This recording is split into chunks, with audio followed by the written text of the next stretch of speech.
Start. Hello बच्चों, आप सभी को मेरा नमस्कार। इंडिया के इस बेहतरीन चैनल पर आप सभी बच्चों का again and again most welcome. तो बेटा, हमारी जो सीरीज चल रही थी परिवर्तन सीरीज, उसका आज लास्ट लेक्चर है। आपका कोई सर अभी तो इवोल्यूशन रह गया, ठीक है। ऑलरेडी मैंने बताया ना, पैरेलली हमने the last marathon series complete की है, जिसमें कंप्लीट सिलेबस किया था, बट उसमें बायोटेक्नोलॉजी नहीं की थी, ठीक है। तो बायोटेक्नोलॉजी वाला लेक्चर हम आज दे देते हैं, ठीक है। आज हमारा फिनिश हो जाएगा। अब इवोल्यूशन आप द लास्ट मैराथन से कवर करोगे, ठीक है, क्योंकि 2 दिन बचे हुए हैं। इन 2 दिन में हम नीट की फील, मतलब 2 आपके पेपर कंडक्ट करा रहे हैं बिल्कुल नीट की फील के लिए, ठीक है। तो आप उस पर फोकस करोगे। अब बिल्कुल डाइवर्ट नहीं होगे, अब कुछ पढ़ाई नहीं करनी है आज के बाद। बायोटेक्नोलॉजी का वेटेज सबसे ज्यादा था, बायोटेक्नोलॉजी का वेटेज सबसे ज्यादा था। एक मिनट, हाँ, बायोटेक्नोलॉजी का वेटेज सबसे ज्यादा था, तो उसको प्रॉपर तरीके से कवर करना था। क्लियर है बिल्कुल। तो बायोटेक्नोलॉजी आज हम एंड कर देंगे, क्लियर है। इवोल्यूशन और जो भी कुछ बचा है वो हमने कहां से कवर करना है, मैराथन वाली सीरीज से, द लास्ट मैराथन वाली सीरीज से कवर करना है, ठीक है। आज ही पढ़ाई करोगे, कल और परसों सिर्फ और सिर्फ नीट का फील, क्लियर है। तो उन 2 टेस्ट को आप प्रॉपर वे में नीट की तरह फील करके दोगे, जिससे कि जो भी सिली मिस्टेक होनी है वो इन 2 दिन में हो जाए। और अगर कोई मिस्टेक होती है तो उसको पॉइंट आउट करोगे, जिससे जब लास्ट अखाड़े में आप जाओगे, यानी मेन नीट वाले दिन जाओगे, तो वो सिली मिस्टेक नहीं होंगी जो आप पहले ही कर चुके हो। क्लियर है बिल्कुल।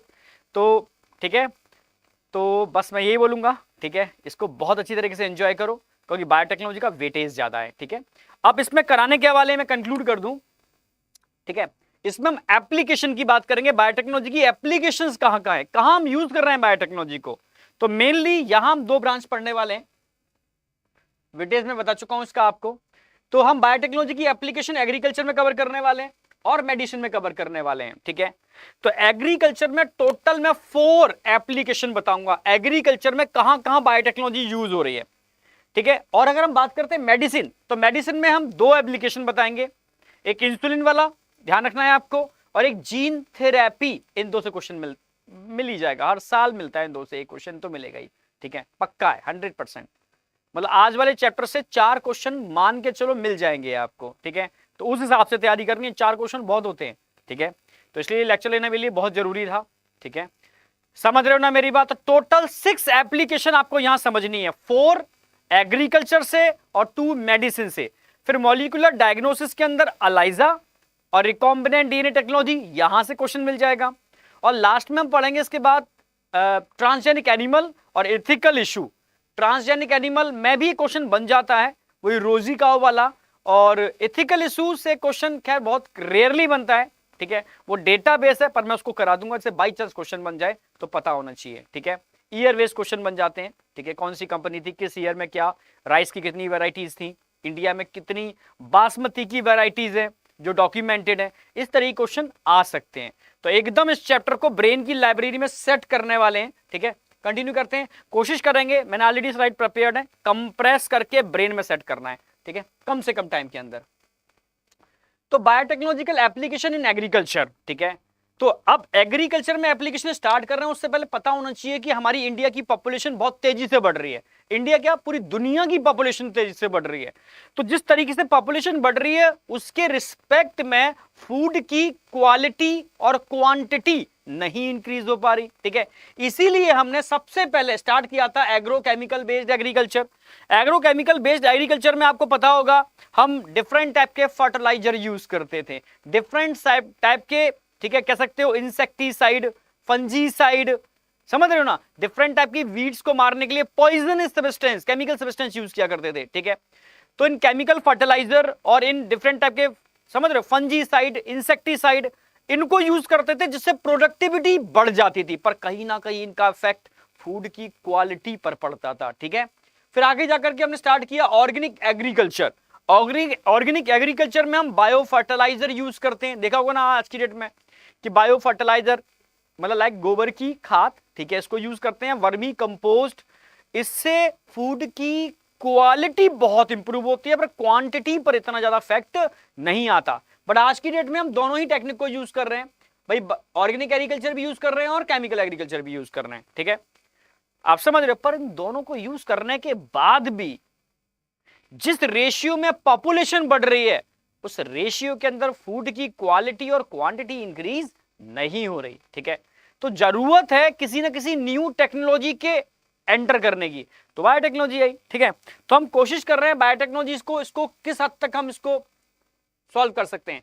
तो genetical engineering, crop based agriculture, जिसके अंदर हमने क्रॉप को जेनेटिकली मॉडिफाई किया और इस तरीके से मॉडिफाई किया कि उसमें मैं कम से कम केमिकल यूटिलाइज, या कह सकते हो इंसेक्टिसाइड यूटिलाइज कम हो, या डिफरेंट टाइप के जो कह सकते हो एबायोटिक और बायोटिक स्ट्रेस झेलने पड़ते हैं वो उनको झेलना ना पड़े, जिससे क्वालिटी और क्वांटिटी इंक्रीज हो, ठीक है। तो इन तीनों को मिलाकर के आज की डेट में हम कोशिश कर रहे हैं कि बढ़ती हुई पॉपुलेशन के लिए फूड प्रॉपर तरीके से प्रोवाइड किया जा सके, ठीक है। तो आगे बढ़ते हैं, कुछ एनसीईआरटी की लाइन है।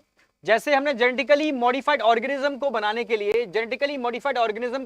लिए, हमारा ऑब्जेक्ट क्या था, जैसे हमने ऐसे क्रॉप बनाए, made crop more tolerant to abiotic stress, जैसे भाई कोल्ड बहुत ज्यादा हो गया, ठीक है, ड्रॉट बहुत ज्यादा हो गया, साल्ट, हीट, अगर एटमॉस्फेयर में इनकी कंडीशन बहुत ज्यादा होती है तो देखा होगा किसानों की फसल लॉस हो जाती है, ठीक है।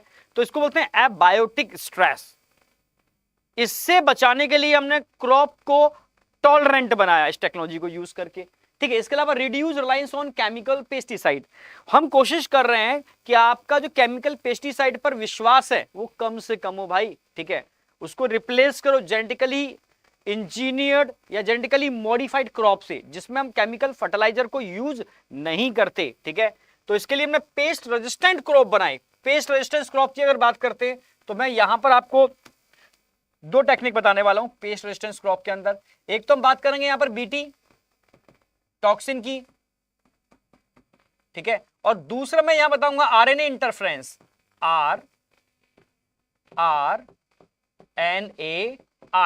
RNA interference.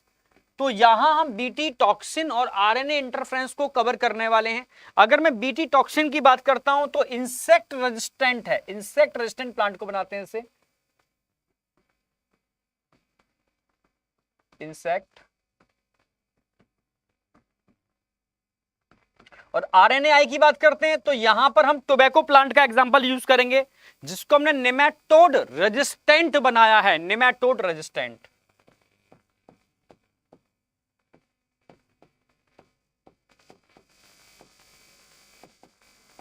नेमाटोड समझते हो, नेमाटोड माने होता है गोलकृमि, राउंड वॉर्म के अंगेज रेजिस्टेंस पावर डेवलप हो। तो यहां पर हम बीटी टॉक्सिन और आरएनए इंटरफेरेंस को यूज करने वाले हैं, क्लियर है। ये एक तरीके से पेस्ट रेजिस्टेंट प्लांट को बनाने की टेक्निक है, इसके बारे में पढ़ेंगे, ठीक है। Finally help to reduce post harvest loss, post harvest loss. अब पोस्ट हार्वेस्ट लॉस समझते हो, अच्छा एग्जांपल यहां लिख दिया। पोस्ट हार्वेस्ट लॉस में मैं आपको यहां कराने वाला हूं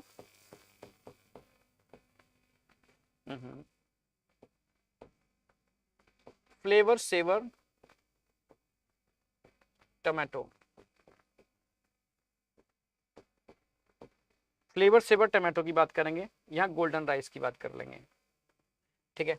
फ्लेवर सेवर टमाटो भाई पोस्ट हार्वेस्ट लॉस समझते हो, जैसे आपने हार्वेस्टिंग कर ली, ठीक है, जैसे हार्वेस्टिंग भाई टमाटो का एग्जांपल ले लेता हूं, ठीक है। आपने भाई टमाटो की अच्छे से आपने क्रॉप डेवलप की, ठीक है, उसकी अच्छे से हार्वेस्टिंग की, आपने थोड़े सारे टमाटर ट्रकों में लोड किए और लोड करके आपने गल्ला मंडी को भेज दिए, ठीक है।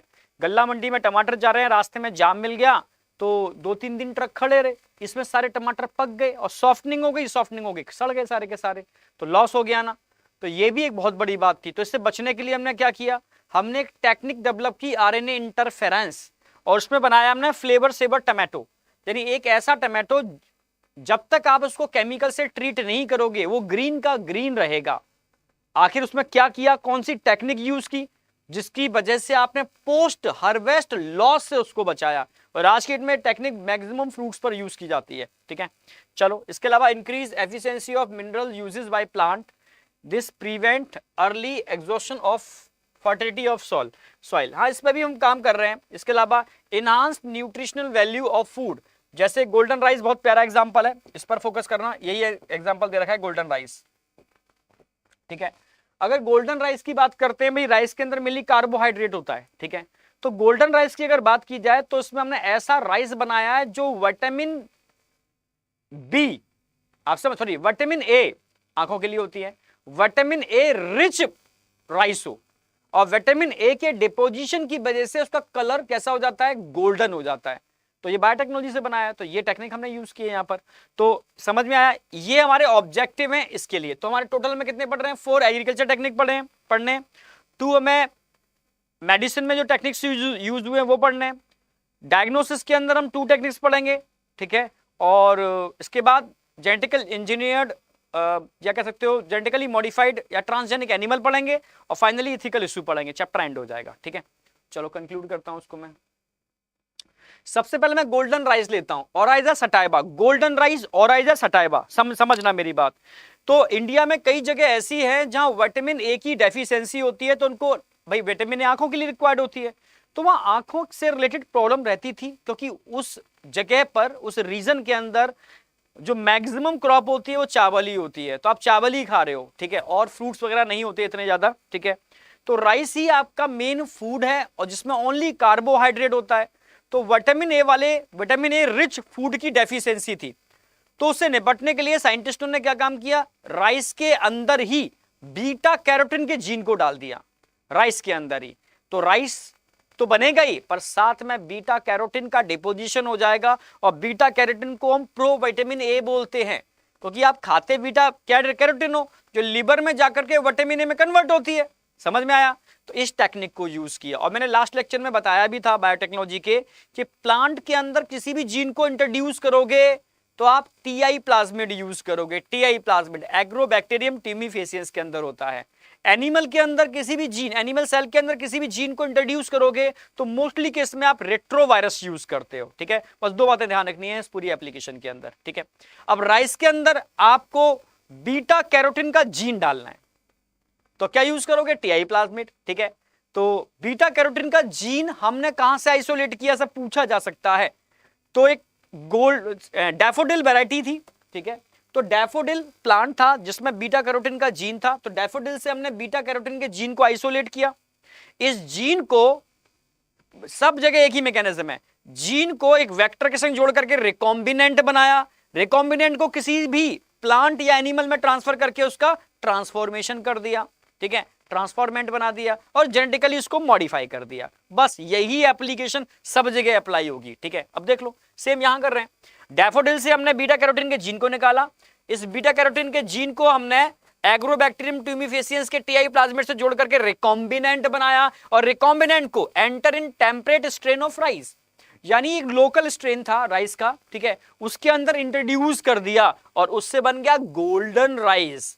गोल्डन राइस जो जेनेटिकली मॉडिफाइड था, ठीक है, जिसके अंदर pro vitamin A beta carotene deposit थी। अगर इस राइस को खाएंगे तो आपकी कार्बोहाइड्रेट के साथ साथ विटामिन ए की कमी भी पूरी हो जाएगी। क्लियर है? तो बस हर एप्लीकेशन में जीन कहां से लिया, जीन ऑफ इंटरेस्ट, रिकॉम्बिनेंट बनाने के लिए वेक्टर किसको यूज किया, और ट्रांसफॉर्मेंट के लिए होस्ट कौन सा यूज किया। बस हर एप्लीकेशन में 3 बातें हैं। क्लियर है? बिल्कुल। चलो आगे बढ़ते हैं। सेकंड उठाते हैं यहां पर गोल्डन राइस के अलावा फ्लेवर सेवर टोमेटो। तो मैंने बताया था पोस्ट हार्वेस्ट लॉस, यानी हार्वेस्टिंग कर ली आपने, खेती की, भाई क्रॉप काट भी ली, काट करके आप बेचने जा रहे हो, उसको पोस्ट हार्वेस्ट लॉस बोलते हैं।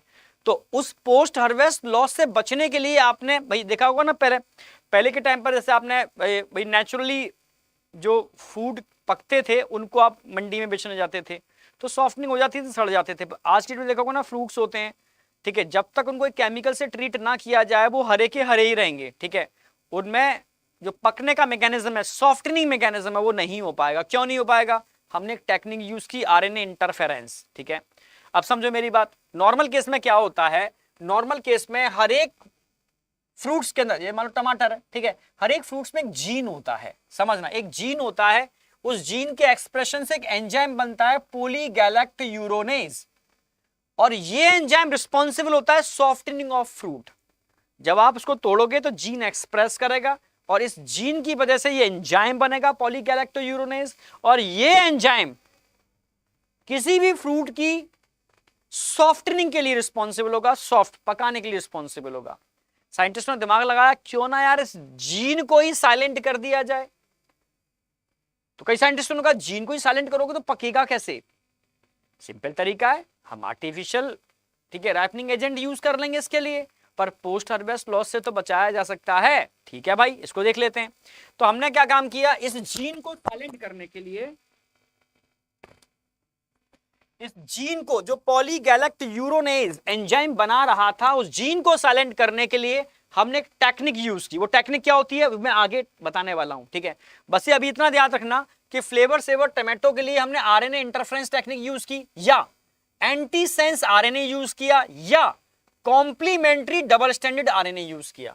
अभी टेक्निक क्या होती है मैं आगे बताने वाला हूं। इस टेक्निक को यूज करके हमने जीन को साइलेंट कर दिया, इस जीन को स्विच ऑफ कर दिया, साइलेंट कर दिया। अगर जीन साइलेंट हो गया तो एंजाइम नहीं बनेगा और सॉफ्टनिंग नहीं होगी। इसी को फ्लेवर सेवर टमाटो कहते हैं। तो ऐसे टमाटर गल्ला मंडी में भेजे जाते हैं, वो हरे के हरे रहेंगे। ठीक है, जब उनको बेचना होता है ना तब एक केमिकल में डिप करके उनको निकाल दिया जाता है।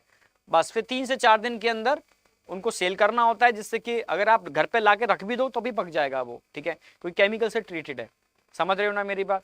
तो आज सारे फ्रूट्स के केस में यही टेक्निक यूज करते हैं। ठीक है, इसमें इस जीन को हमने साइलेंट कर दिया है पॉलीगैलेक्टोयूरोनेज, तो उसको flavour saver tomato RNA interference technique use की गई है इसको बनाने के लिए, जीन को साइलेंट करने के लिए। अब आरएनए इंटरफ्रेंस क्या होती है मैं जो आगे बताने वाला हूं। तो 2 टेक्निक हो गई, गोल्डन राइस हो गया और फ्लेवर सेवर टोमेटो हो गया। अब बचे 2, एक तो आरएनए इंटरफ्रेंस और दूसरा बीटी टॉक्सिन। ये क्या है बीटी टॉक्सिन? अब आगे आ जाते हैं। तो बीटी टॉक्सिन समझना, BT toxin pest resistant plant बनाने के लिए हमने इसको यूज किया। बीटी बेसिलस थ्रियोजेंसिस एक बैक्टीरिया था, वो एक टॉक्सिन रिलीज करता था। समझना, पहले क्या करते देखे होंगे आपने, मैंने तो देखा है, आपने देखा नहीं देखा मुझे नहीं पता। ठीक है भाई, पहले देखा होगा कि जब फसल होती थी तो किसान एक टंकी को अपने ऐसे शोल्डर पर लगाते थे। ठीक है, और ऐसे उसमें पंपिंग करते थे, पंप, और ऐसे उसमें शावर हुआ करता था और पूरी फसल के ऊपर शावर किया करते थे इस तरीके से।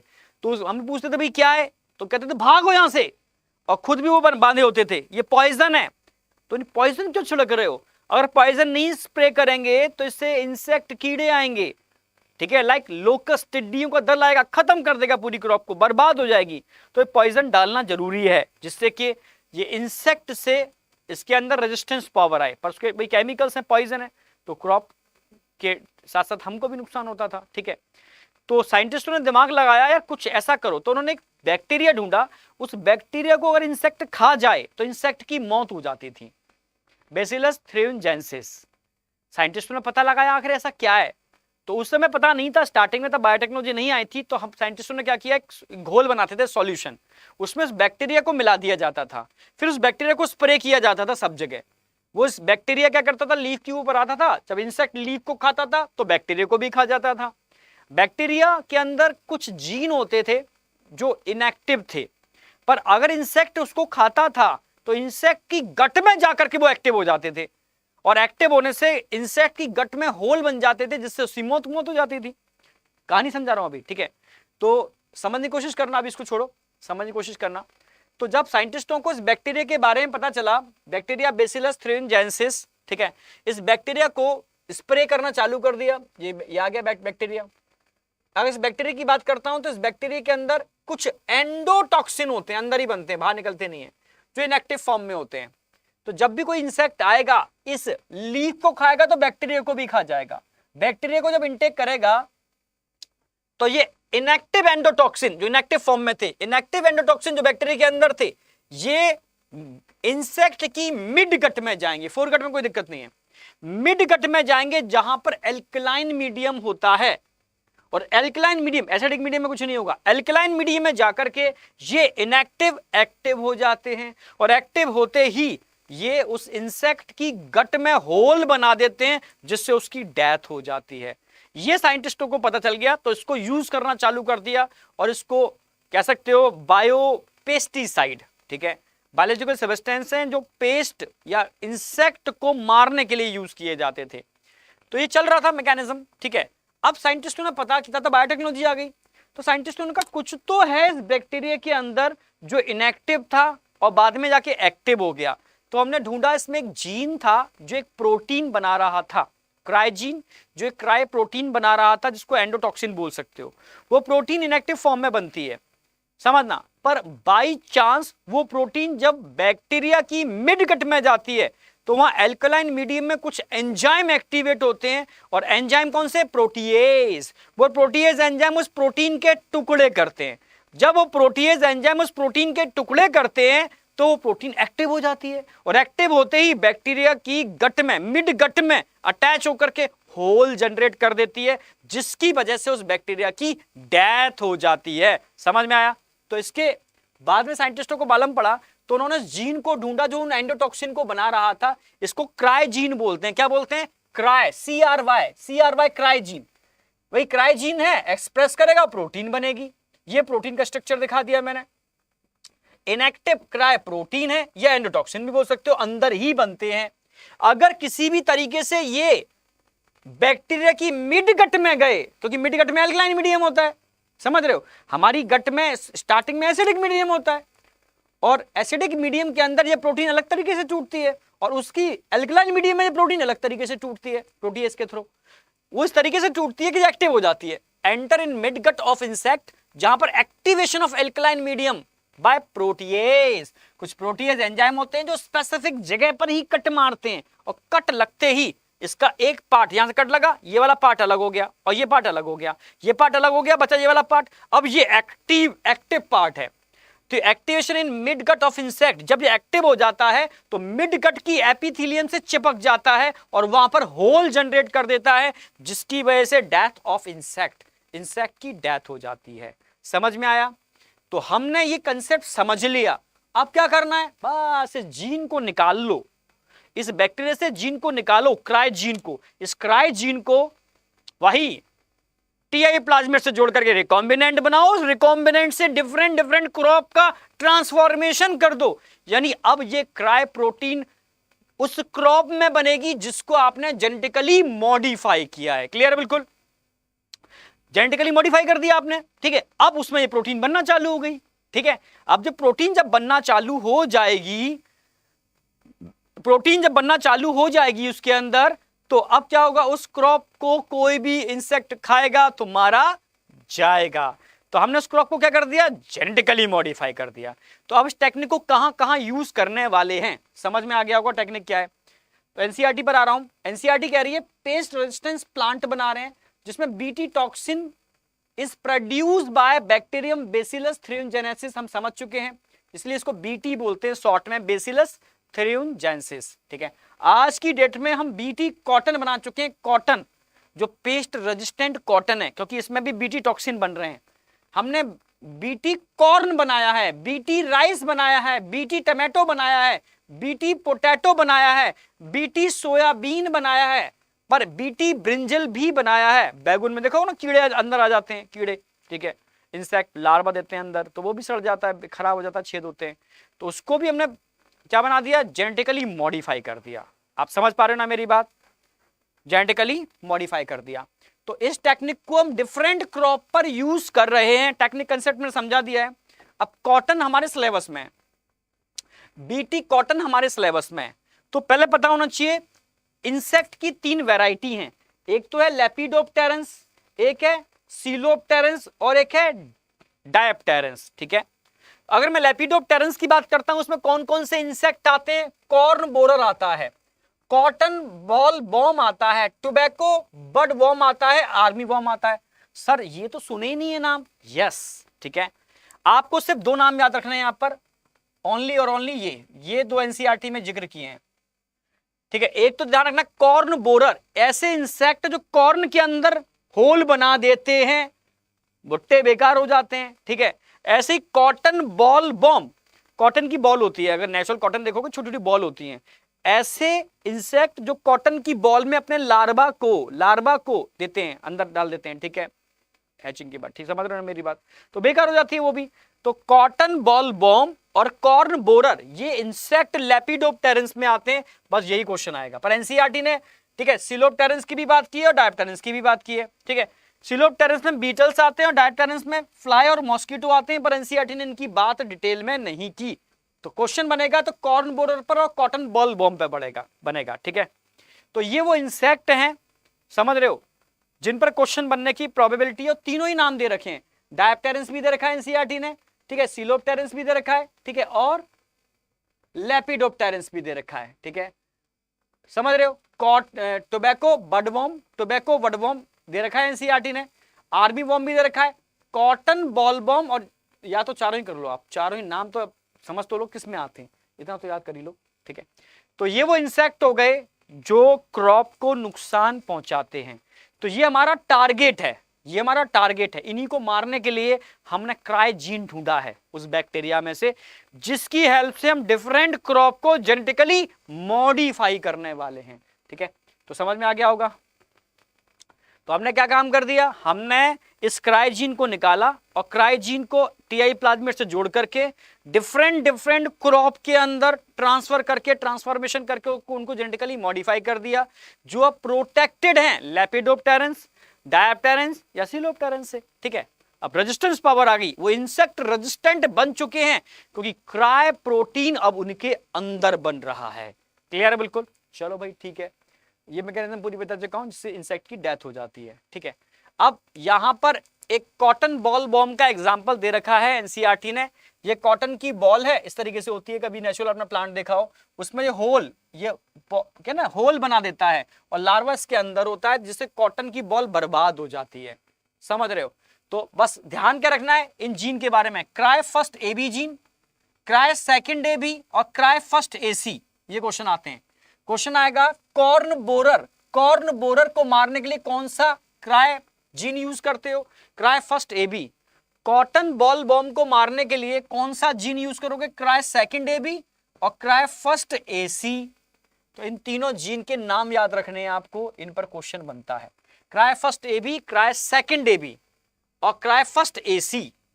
भाई cry first AB, cry second AB, अब क्राई फर्स्ट एबी की जगह एसी कर दो, तो सेकंड एबी और फर्स्ट एसी बाद वाले कॉटन बॉल बॉम्ब हैं, और क्राई फर्स्ट एबी ये भी पहला आ गया और एबी भी पहला आ गया, तो कॉर्न बोरर के लिए तो पहले कॉर्न बोरर फिर कॉटन बॉल बॉम्ब। ये ट्रिक है, थोड़ी सी याद रख लेना, इससे आपको जीन याद रहेगा, उस जीन पर क्वेश्चन आता है। फिर से बोल रहा हूं, क्राई फर्स्ट नंबर पहले आ गया और ए पहले आता है, बी पहले आता है, तो क्राई फर्स्ट एबी ये कॉर्न बोरर के लिए यूज करते हैं, जबकि क्राई सेकंड एबी सेकंड बाद में आएगा, या क्राई फर्स्ट एसी सी भी बाद में आएगा, ये कॉटन बॉल बॉम्ब के लिए यूज करते हैं इन जीन को, जो एक टॉक्सिन क्राई प्रोटीन या एंडोटॉक्सिन बनाते हैं। क्लियर है। चलो ये वाली बात तो क्लियर होगी, इसमें कोई खास चीज नहीं थी, समझ में आ गई। अब आरएनए इंटरफेरेंस की बात कर लेते हैं। समझना, पहले आरएनए इंटरफेरेंस समझाने से पहले मैं एक समस्या बताऊंगा। जब साइंटिस्टों ने उसको ढूंढा, भाई टोबैको से रेवेन्यू अच्छा खासा जनरेट होता है, ठीक है, और गवर्नमेंट को नो डाउट इससे मतलब अच्छी खासी प्रॉफिट होती है, टैक्स बहुत लगाती है इसके ऊपर। तो टोबैको का कल्टीवेशन चल रहा था, उनकी रूट के अंदर एक नेमेटोड मेलाडोगाइनिन कोग्नेसिया, ठीक है भाई, एक चॉकलेट आती थी मेलोडी, उसी से याद रखो, मेलाडोगाइनिन कोग्नेसिया, ठीक है, देखा होगा ना, मेलोडी सुना देखा होगा 100%, ठीक है। तो मेलाडोगाइनिन कोग्नेसिया एक नेमेटोड था। नेमेटोड समझते हो, राउंड वॉर्म। नेमेटोड का मतलब होता है राउंड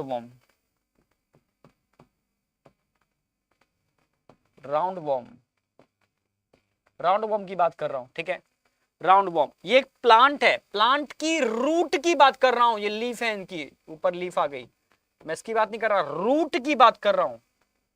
किसकी रूट है, रूट ऑफ टोबैको प्लांट।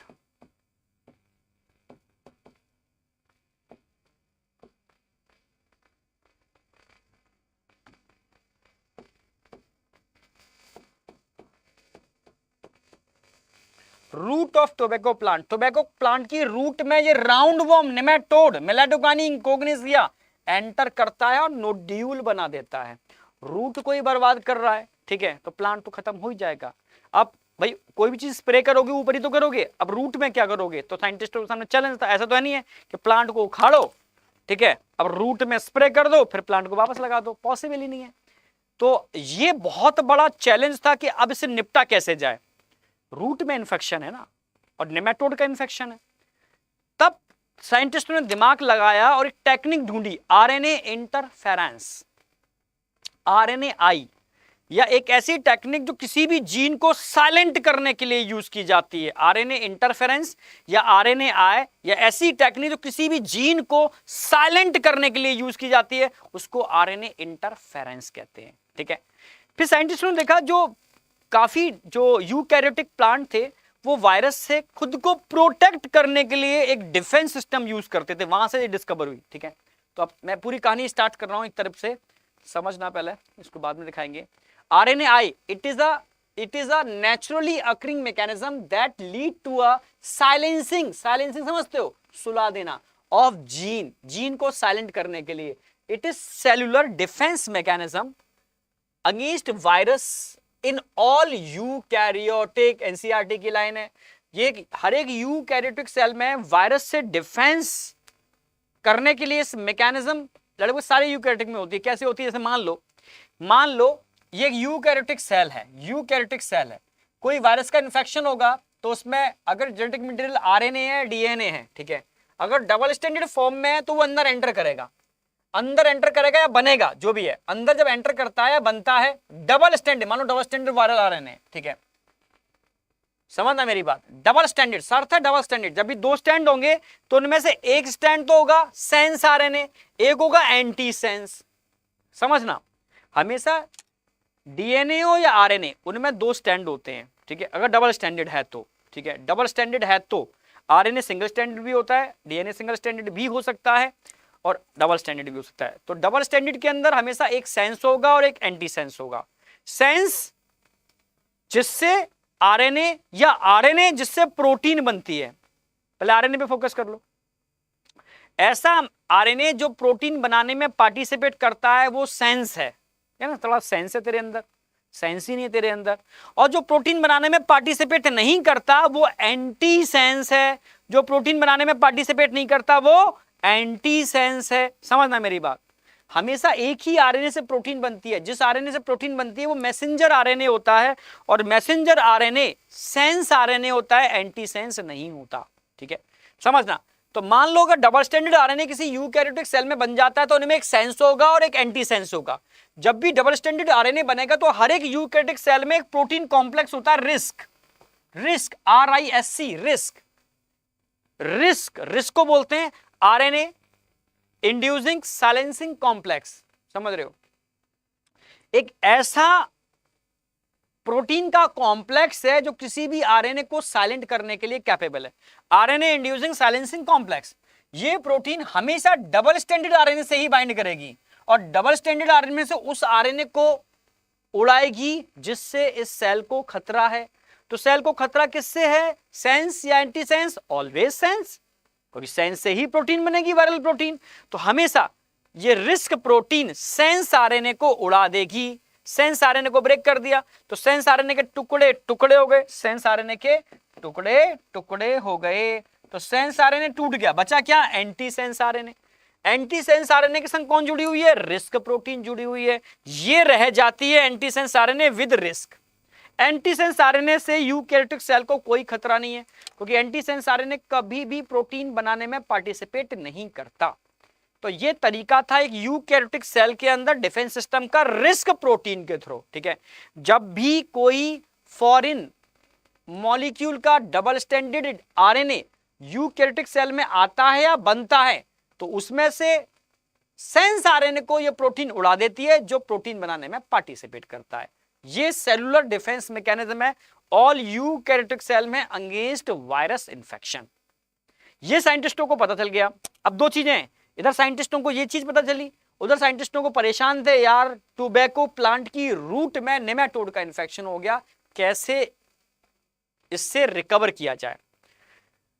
साइंटिस्टों की मीटिंग हुई कि भाई क्या किया जाए, तो उन्होंने कहा हो सकता है, हमने एक टेक्निक ढूंढी है जो कह सकते हो यूकैरियोटिक सेल में वायरस इन्फेक्शन से। वायरस का इन्फेक्शन नहीं है, यहाँ तो नेमेटोड का इन्फेक्शन है। तो उन्होंने कहा समझो भाई, इस टेक्निक को आप नेमेटोड के इन्फेक्शन से भी आप प्रोटेक्ट करने में यूज कर सकते हो। कैसे? अब देखो, तो उन्होंने देखा कि नेमेटोड, अब समझा उन्होंने कि नेमेटोड जो था ना, वो टोबैको प्लांट की रूट में एंटर करता है, एंटर करके वो टोबैको प्लांट की रूट से नरिशमेंट लेता है। तो नरिशमेंट लेने के लिए कोई तो प्रोटीन होगी जो उसकी पैरासिटिज्म के लिए रिस्पॉन्सिबल होगी। हाँ बिल्कुल होगी, बिल्कुल होगी, कोई ना कोई प्रोटीन तो बनती होगी उसके अंदर, जो जिसकी वजह से वो नेमेटोड प्लांट के ऊपर पैरासाइट हो पाता है। तो भाई ढूंढ लिया उस प्रोटीन को, जब प्रोटीन मिल गई तो प्रोटीन को बनाने वाला जीन भी मिल जाएगा। आप समझना मेरी बात, टेक्निक को यूज कर रहा हूं मैं।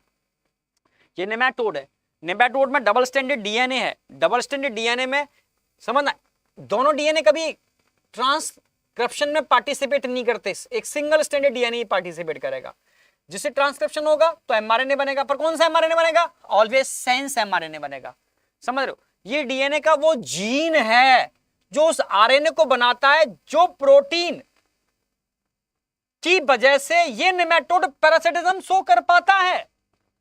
समझना, ये सेंस एमआरएनए जब एक्सप्रेस करेगा, प्रोटीन बनेगी, तो ये प्रोटीन मेम्ब्रेन पर आ गई नेमेटोड की। ये नेमेटोड है, मान लो नेमेटोड है, नेमेटोड है।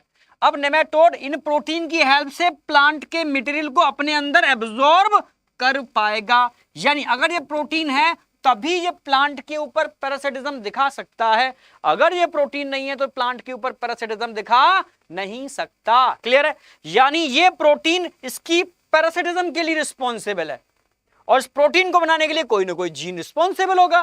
बस साइंटिस्टों को समझ में आ गया, यार इस जीन को साइलेंट कर दो, इस जीन को साइलेंट कर दो। तो साइंटिस्टों ने कहा भैया कितने नेमेटोड के जीन को साइलेंट करोगे? एक को करो, दो को करो, पता नहीं कौन सा नेमेटोड आ जाए। तो उन्होंने कहा इस प्लांट को ही मॉडिफाई कर दो कि अगर कोई नेमेटोड इस प्लांट को खाएगा ना तो इस नेमेटोड का जीन अपने आप ही साइलेंट हो जाएगा। ऐसा हो सकता है? यस, आरएनए इंटरफेरेंस से हो सकता है। कैसे हो सकता है? अब देखो, हमने क्या काम किया, हमने जीन को ढूंढा, इस जीन को ढूंढ लिया, नेमेटोड के इस जीन को जिसकी वजह से पैरासिटिज्म शो करता था। हमने क्या काम किया, इस जीन को जेनेटिकली मॉडिफाई किया। समझना, हमने जीन को जेनेटिकली मॉडिफाई किया। समझना, हम क्या कर रहे हैं यहां पर? मॉडिफिकेशन। हमने जीन को लिया, जेनेटिकली मॉडिफाई किया।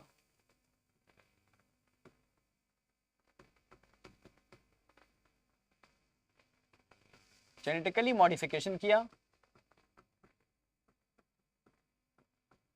जेनेटिकली जीन को मॉडिफिकेशन करने के बाद हमने जीन को, समझना, क्या काम कर दिया? टीआई प्लाज्मिड के संग जोड़ा और जोड़ करके इस प्लांट के अंदर एंटर करा दिया। अब मॉडिफिकेशन क्या किया? मॉडिफिकेशन ऐसा किया कि इसका एक डीएनए नहीं, दोनों ही डीएनए आरएनए बनाने में कैपेबल हो जाए। इस जीन को टीआई प्लाज्मिड में जोड़ करके इस प्लांट में इंट्रोड्यूस करा दिया। अब इस प्लांट को हमने जेनेटिकली मॉडिफाई कर दिया। जब ये टीआई प्लाज्मिड इस जीन को, जो मॉडिफाइड है, मॉडिफिकेशन का मतलब है इसमें अब दोनों डीएनए मॉलिक्यूल एमआरएनए बनाने में कैपेबल हो जाएंगे। ठीक है, टीआई प्लाज्मिड जो मॉडिफाइड है, जब हमने इसको प्लांट के अंदर इंट्रोड्यूस किया तो दोनों डीएनए से ट्रांसक्रिप्शन होगा, दोनों डीएनए से आरएनए बनेंगे, एक से सेंस बनेगा तो दूसरे से एंटी सेंस बनेगा। समझ रहे हो? एक दोनों से बनेंगे। अब ठीक है भाई, सेंस तो पहले भी बन रहा था, आपने मॉडिफिकेशन कर दिया, एंटी सेंस आरएनए भी बनेगा। सेंस और एंटी सेंस वो आरएनए थे, समझना, जो उस जीन से बने हैं जो नेमेटोड के पैरासिटिज्म के लिए रिस्पॉन्सिबल था। टीआई प्लाज्मिड से एंटर करा दिया इस प्लांट के अंदर। ठीक है, अब जैसे ही भाई यूकैरियोटिक प्लांट है, जब दो आरएनए बनेंगे, एक सेंस और anti sense, double standard RNA, तो ये सर्वाइव तो नहीं कर पाएंगे। सर रिस्क प्रोटीन हमेशा इसमें से एक आरएनए को उड़ा देगी, सेंस को, तो बचेगा कौन सा? Anti sense mRNA with risk protein. ये भरे जाएंगे इसके अंदर, ढेरों सारे यही पड़े होंगे अंदर, यही पड़े होंगे। समझ रहे हो ना मेरी बात? अब ऐसे जेनेटिकली मॉडिफाइड प्लांट जिसके अंदर एंटी सेंस एमआरएनए है, नेमेटोड का एंटीसेंस एमआरएनए है। तो जब भी कोई नेमेटोड आएगा, इस प्लांट को खाने की कोशिश करेगा, तो ये एंटीसेंस आरएनए इस नेमेटोड में एंटर करके इसको खत्म कर देगा। कैसे कर देगा? ऐसे देखो, ऐसे मान लो ये मॉडिफाइड प्लांट है, इस मॉडिफाइड प्लांट में एंटीसेंस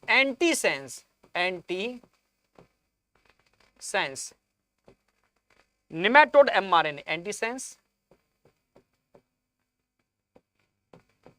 नेमेटोड एमआरएनए पड़ा हुआ है, जिसमें रिस्क प्रोटीन भी लगी है, RNA inducing silencing complex, risk protein. ठीक, ये भरा पड़ा है। इस नेमेटोड ने क्या काम किया? इस प्लांट के ऊपर अटैक किया और उसको खाने की कोशिश की। खाने की कोशिश करेगा तो उसमें ये प्रोटीन रिस्पॉन्सिबल होंगे। प्रोटीन कौन से होंगे? समझो मेरी बात, ये सेंस एमआरएनए बन गया, इस सेंस एमआरएनए से आगे प्रोटीन भी तो बनेगी, ये प्रोटीन बन गई। कौन सी प्रोटीन? जिसकी वजह से ये पैरासिटिज्म शो कर रहा था। अब ये प्रोटीन इसकी मेम्ब्रेन से जुड़ जाएगी और ये प्लांट मटेरियल को सक करेगा, नेमेटोड। ये कौन है? नेमेटोड।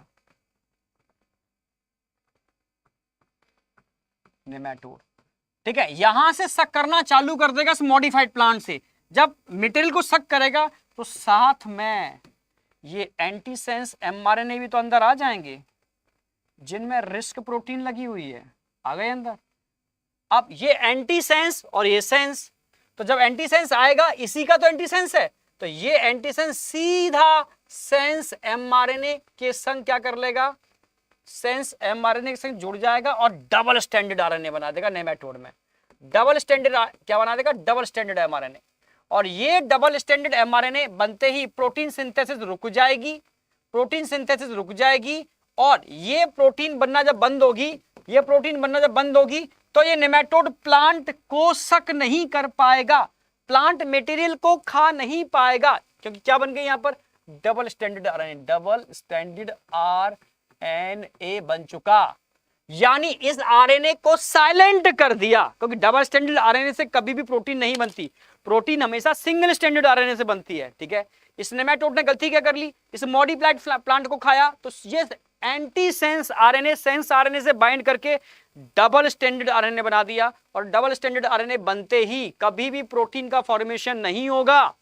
उसमें भी रिस्क लगा हुआ है, रिस्क सेंस आरएनए को उड़ा भी देगा, तो प्रोटीन तो वैसे भी नहीं बनेगी, जिसकी वजह से ये भूख की वजह से तड़प तड़प के मरेगा। यानी यहां हमने प्लांट को जेनेटिकली मॉडिफाई कर दिया आरएनए इंटरफेरेंस टेक्निक यूज करके। आरएनए इंटरफेरेंस एक टेक्निक है जो जीन को साइलेंट करने के लिए यूज की जाती है। फ्लेवर सेवर टोमेटो में भी इस टेक्निक को यूज किया। ठीक है, टोबैको प्लांट, समझ रहे हो, को नेमेटोड रेजिस्टेंट बनाने के लिए भी इस टेक्निक को हमने यूज किया। क्लियर है बिल्कुल? तो एप्लीकेशन समझ में आई। तो टोटल 4 एप्लीकेशन मैंने बता दी। ठीक है, एक बीटी टॉक्सिन और एक आरएनए इंटरफेरेंस। बीटी टॉक्सिन हमने इंसेक्ट रेजिस्टेंट प्लांट को बनाने के लिए यूज की। आरएनए इंटरफेरेंस यहां पर हमने 2 जगह यूज की है, एक तो टोबैको प्लांट को नेमेटोड रेजिस्टेंट बनाने के लिए, और एक gene silencing flavour saver tomato के केस में। ठीक है, तो तीसरी टेक्निक होगी फ्लेवर सेवर टोमेटो, और चौथी होगी गोल्डन राइस, जो न्यूट्रिशनल वैल्यू को इनहांस कर रही है। तो 4 टेक्निक जो एग्रीकल्चर में इनसे क्वेश्चन बनने की प्रोबेबिलिटी रहती है, बेटा हल्के में मत लेना। तो इसमें आरएनए इंटरफेरेंस सबसे इंपॉर्टेंट टेक्निक थी। बच्चे इसमें बहुत कंफ्यूज रहते हैं, इसको कोशिश करता हूं मैं बिल्कुल बच्चों की तरह समझाने की, और समझ में आई भी होगी। समझ रहे हो? ओके, समझ रहे हैं। ठीक है, तो ये चीज समझ में आ गई बेटा। आज बायोटेक्नोलॉजी और हमारी परिवर्तन सीरीज का लास्ट लेक्चर है।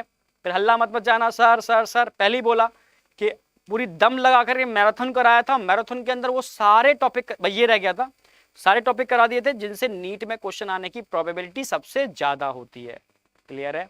फिर भी बहुत शॉर्ट ड्यूरेशन के अंदर पूरा मैक्सिमम कंटेंट दे दिया है। ठीक है, अब बस कल 2 दिन बचे हुए हैं। इन 2 दिन में आपको सिर्फ और सिर्फ नीट का फील लेना है। समझ रहे हो ना मेरी बात?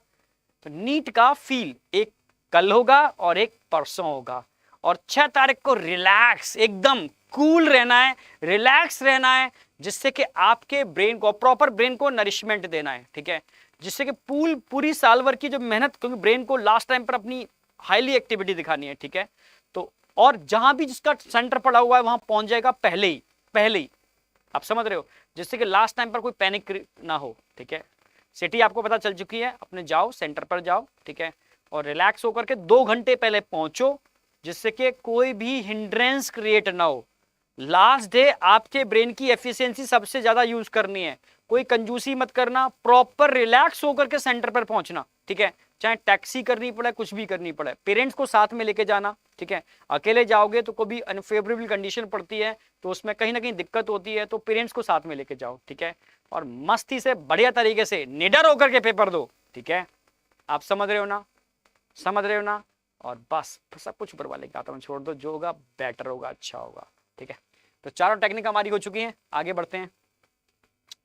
ये मैंने पूरा करा दिया, डायग्रामेटिकली करा दिया, तो बार बार पढ़ने की जरूरत नहीं है। चलो हाँ, अब बात करते हैं बायोटेक्नोलॉजिकल एप्लीकेशन इन मेडिसिन। अगर हम मेडिसिन में बात करते हैं तो मेडिसिन में आपको 2 टेक्निक याद रखनी है, जिसमें क्वेश्चन आता है, एक इंसुलिन और एक जीन थेरेपी। इंसुलिन और जीन थेरेपी क्वेश्चन डायरेक्टली मिलेगा, ठीक है। एक क्वेश्चन बेसिक बन जाता है, पूरी दुनिया के अंदर जेनेटिकली मॉडिफाइड या ऐसी कौन सी टेक्निक है जो हमने रिकॉम्बिनेंट डीएनए टेक्नोलॉजी से बनाई है, वो कौन से प्रोडक्ट हैं। तो लगभग 30 प्रोडक्ट रिकॉम्बिनेंट डीएनए टेक्नोलॉजी से बने हुए 30 प्रोडक्ट पूरी दुनिया में बन चुके हैं, जिनमें से 12 प्रोडक्ट इंडिया के अंदर है। 12 प्रोडक्ट कहां पर है? इंडिया के अंदर। All over world 30 product, all over world 30, और इंडिया के अंदर 12, ठीक है। 30 recombinant therapeutics have been approved for human usages, ठीक है, वर्ल्ड ओवर। और in India 12 of these are presently being marketed, यानी हमारे बाजारों में, इंडिया के बाजारों में 12 प्रोडक्ट ऑलरेडी मार्केटिंग में है, इन्वॉल्व है, जो बिक रहे हैं। चलो भाई, तो जेनेटिकली इंजीनियरिंग इंसुलिन, अगर मैं इंसुलिन की बात करता हूं तो आपको पता होगा ना, स्टार्टिंग में हम इंसुलिन कैसे यूज करते थे? हम पॉक इंसुलिन यूज करते थे, हम बीफ इंसुलिन यूज करते थे, समझ रहे हो? गाय, पॉक का मतलब हो गया पिग की, और बीफ का मतलब हो गया काऊ की। तो हम काऊ, भाई इंसुलिन आप जानते हो इंसुलिन क्या काम करती है? इंसुलिन हमारे अग्न्याशय यानी पेनक्रियास की बीटा सेल के अंदर बनती है। जो हम खाते हैं और हमारे ब्लड में ग्लूकोज का लेवल बढ़ता है, तो उस ग्लूकोज को सेल के अंदर लाने के लिए रिस्पॉन्सिबल इंसुलिन होती है। यानी ब्लड ग्लूकोज लेवल को कम करती है और ग्लूकोज को सेल के अंदर ला करके सेल को एनर्जी प्रोवाइड कराती है। बहुत इंपॉर्टेंट रोल है इंसुलिन का। पर जिनके अंदर बीटा सेल गड़बड़ हो जाते थे या किसी भी तरीके से इंसुलिन का फॉर्मेशन रुक जाता था, तो उनको डायबिटीज कहते थे इस पेशेंट को। तो डायबिटीज के केस में हम एक्सटर्नल इंसुलिन देते थे, ठीक है। और उस एक्सटर्नल इंसुलिन को हम पॉक से आइसोलेट करते थे या बीफ से आइसोलेट करते थे, ठीक है।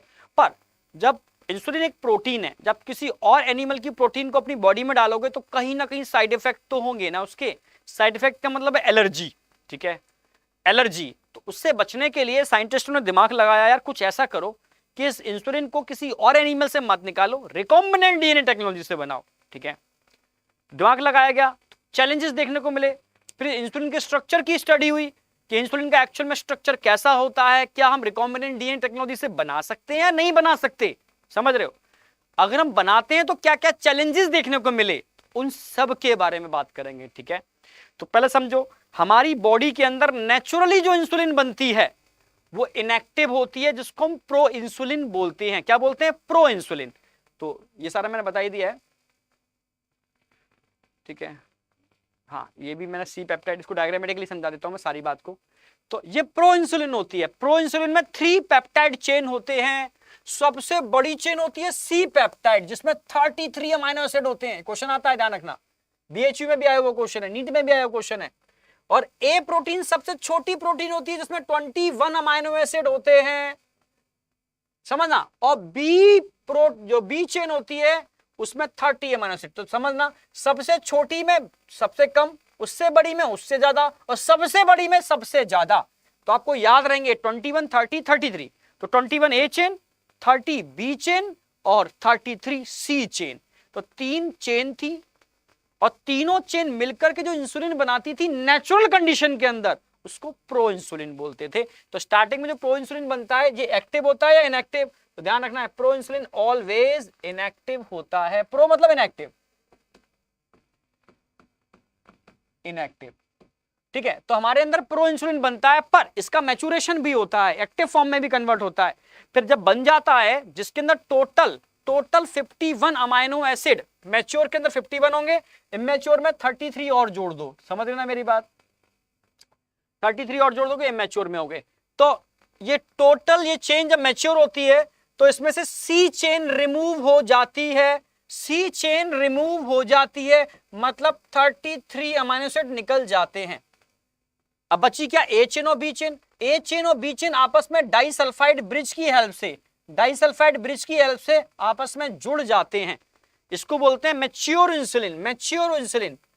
ठीक है, मैच्योरेशन के टाइम पर क्या होता है, मैच्योरेशन के टाइम पर removal of C peptide, C peptide निकल जाती है, मैच्योर इंसुलिन बनती है। इसमें ए और बी चेन होते हैं जिनमें टोटल 51 अमाइनो एसिड होते हैं, ये क्वेश्चन आता है। तो ये चीज हमारी बॉडी में होती है, तो समझ में आ गई साइंटिस्टों को यार, हमारी बॉडी में जो इंसुलिन बनती है वो प्रो फॉर्म में बनती है, इनएक्टिव फॉर्म में बनती है, जिसके अंदर एक दो नहीं 3 चेन होती हैं, पर मैच्योर इंसुलिन में सिर्फ 2 ही चेन होती हैं, समझना मेरी बात। और मैच्योरेशन कब होता है, जब सी चेन निकल जाती है, सी चेन निकल जाती है, 33 अमाइनो एसिड निकल जाते हैं, तब टोटल 51 अमाइनो एसिड की ए और बी चेन की मैच्योर इंसुलिन बनती है। ये समझ में आ गया ये वाली बात। अब साइंटिस्टों ने कहा इसको बनाया कैसे जाए, क्योंकि इंसुलिन को बनाने के लिए कोई एक जीन नहीं है रिस्पॉन्सिबल, तीन जीन रिस्पॉन्सिबल हैं, जिसमें एक जीन जो है जो सी पेप्टाइड बना रहा था, समझना, जो सी पेप्टाइड बना रहा था वो एक्चुअल में ए और बी पेप्टाइड को जोड़ने के लिए नेचर ने सी पेप्टाइड का डिजाइन किया, क्योंकि इसकी हेल्प से ही और बी जुड़ पाते हैं, ये नहीं होती तो ये आपस में जुड़ नहीं पाते, तो वो तो नेचुरली बन रही है इसलिए सी पेप्टाइड है। पर आर्टिफिशियली बनाने के लिए सी पेप्टाइड की जरूरत क्या है, तो साइंटिस्ट ने कहा एक काम करो, ए चेन के जीन को निकालो, बी चेन के जीन को निकालो, इस जीन की प्रोटीन अलग किसी होस्ट में बनाओ, इस जीन की प्रोटीन दूसरे होस्ट में बनाओ, बाद में इन दोनों प्रोटीन को डाइसल्फाइड बॉन्ड से जोड़ दो। कोई खेल नहीं है, बहुत बड़ा चैलेंज था इन साइंटिस्टों के सामने, बहुत बड़ा चैलेंज था इस सिंथेटिक आर्टिफिशियल इंसुलिन को बनाने के लिए, पर फिर भी बनाया। कैसे बनाया समझाता हूं मैं। साइंटिस्टों ने क्या किया, पहले समझो ये कब का केस है, इस पर क्वेश्चन आता है। 1983 का केस है, एली लिली कंपनी जो अमेरिकन कंपनी थी इसने इसको बनाया था, समझना। इन्होंने क्या काम किया, इन्होंने ह्यूमन सेल से ए जीन को निकाला, ऐसे ही ह्यूमन सेल से इन्होंने बी जीन को भी निकाला। ठीक है, ए का बनाया, ऐसे वैसे ही इन्होंने बी जीन को भी निकाला, समझ रहे हो। ए जीन को निकाला, रिकॉम्बिनेंट बनाया, रिकॉम्बिनेंट बनाने के लिए प्लाज्मिड लिया, इकोलाई से, और इकोलाई के अंदर ही ट्रांसफर कर दिया रिकॉम्बिनेंट को, तो इकोलाई का क्या हो गया, ट्रांसफॉर्मेशन हो गया। अब ई कोलाई के अंदर बनने चालू हो गई ए पेप्टाइड, ऐसे ही इन्होंने बी पेप्टाइड बनाई, सेम, यानी ए पेप्टाइड अलग बनाई और बी पेप्टाइड अलग बनाई। और इन दोनों पेप्टाइड को बनाने के लिए होस्ट किसे यूज किया, होस्ट क्वेश्चन आएगा, होस्ट कौन था यहां पर, होस्ट था ई कोलाई। ए और बी पेप्टाइड बनाने के लिए होस्ट कौन था, ई कोलाई, ये क्वेश्चन बनता है। तो ए चेन बना ली, बी चेन बना ली, और बाद में जाकर के इन दोनों चेन को डाइसल्फाइड बॉन्ड से जोड़ दिया और बन गई मैच्योर इंसुलिन। इसको बोलते हैं हिम्यूलिन। सिंथेटिक फॉर्म में जो बन रही है क्या बोल रहे हैं इसको, हिम्यूलिन, हिम्यूलिन।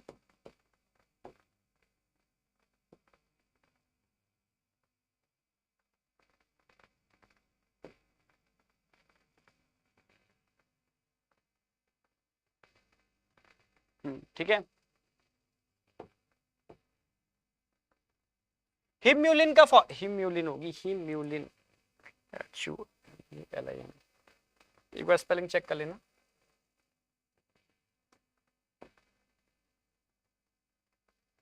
हिम्यूलिन, ठीक है। सिंथेटिक फॉर्म में जो मैच्योर इंसुलिन बनी थी उसको हमने नाम दिया हिम्यूलिन, समझ रहे हो मेरी बात।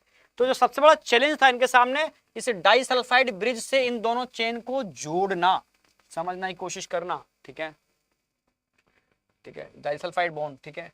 Introduce them in plasmid of E coli to produce insulin chain, chain A and B were produce separately, extracted and combined by creating disulphide bond to form human insulin. ठीक है, इस तरीके से उन्होंने ह्यूमन इंसुलिन का formation किया। समझ में आ गई होगी।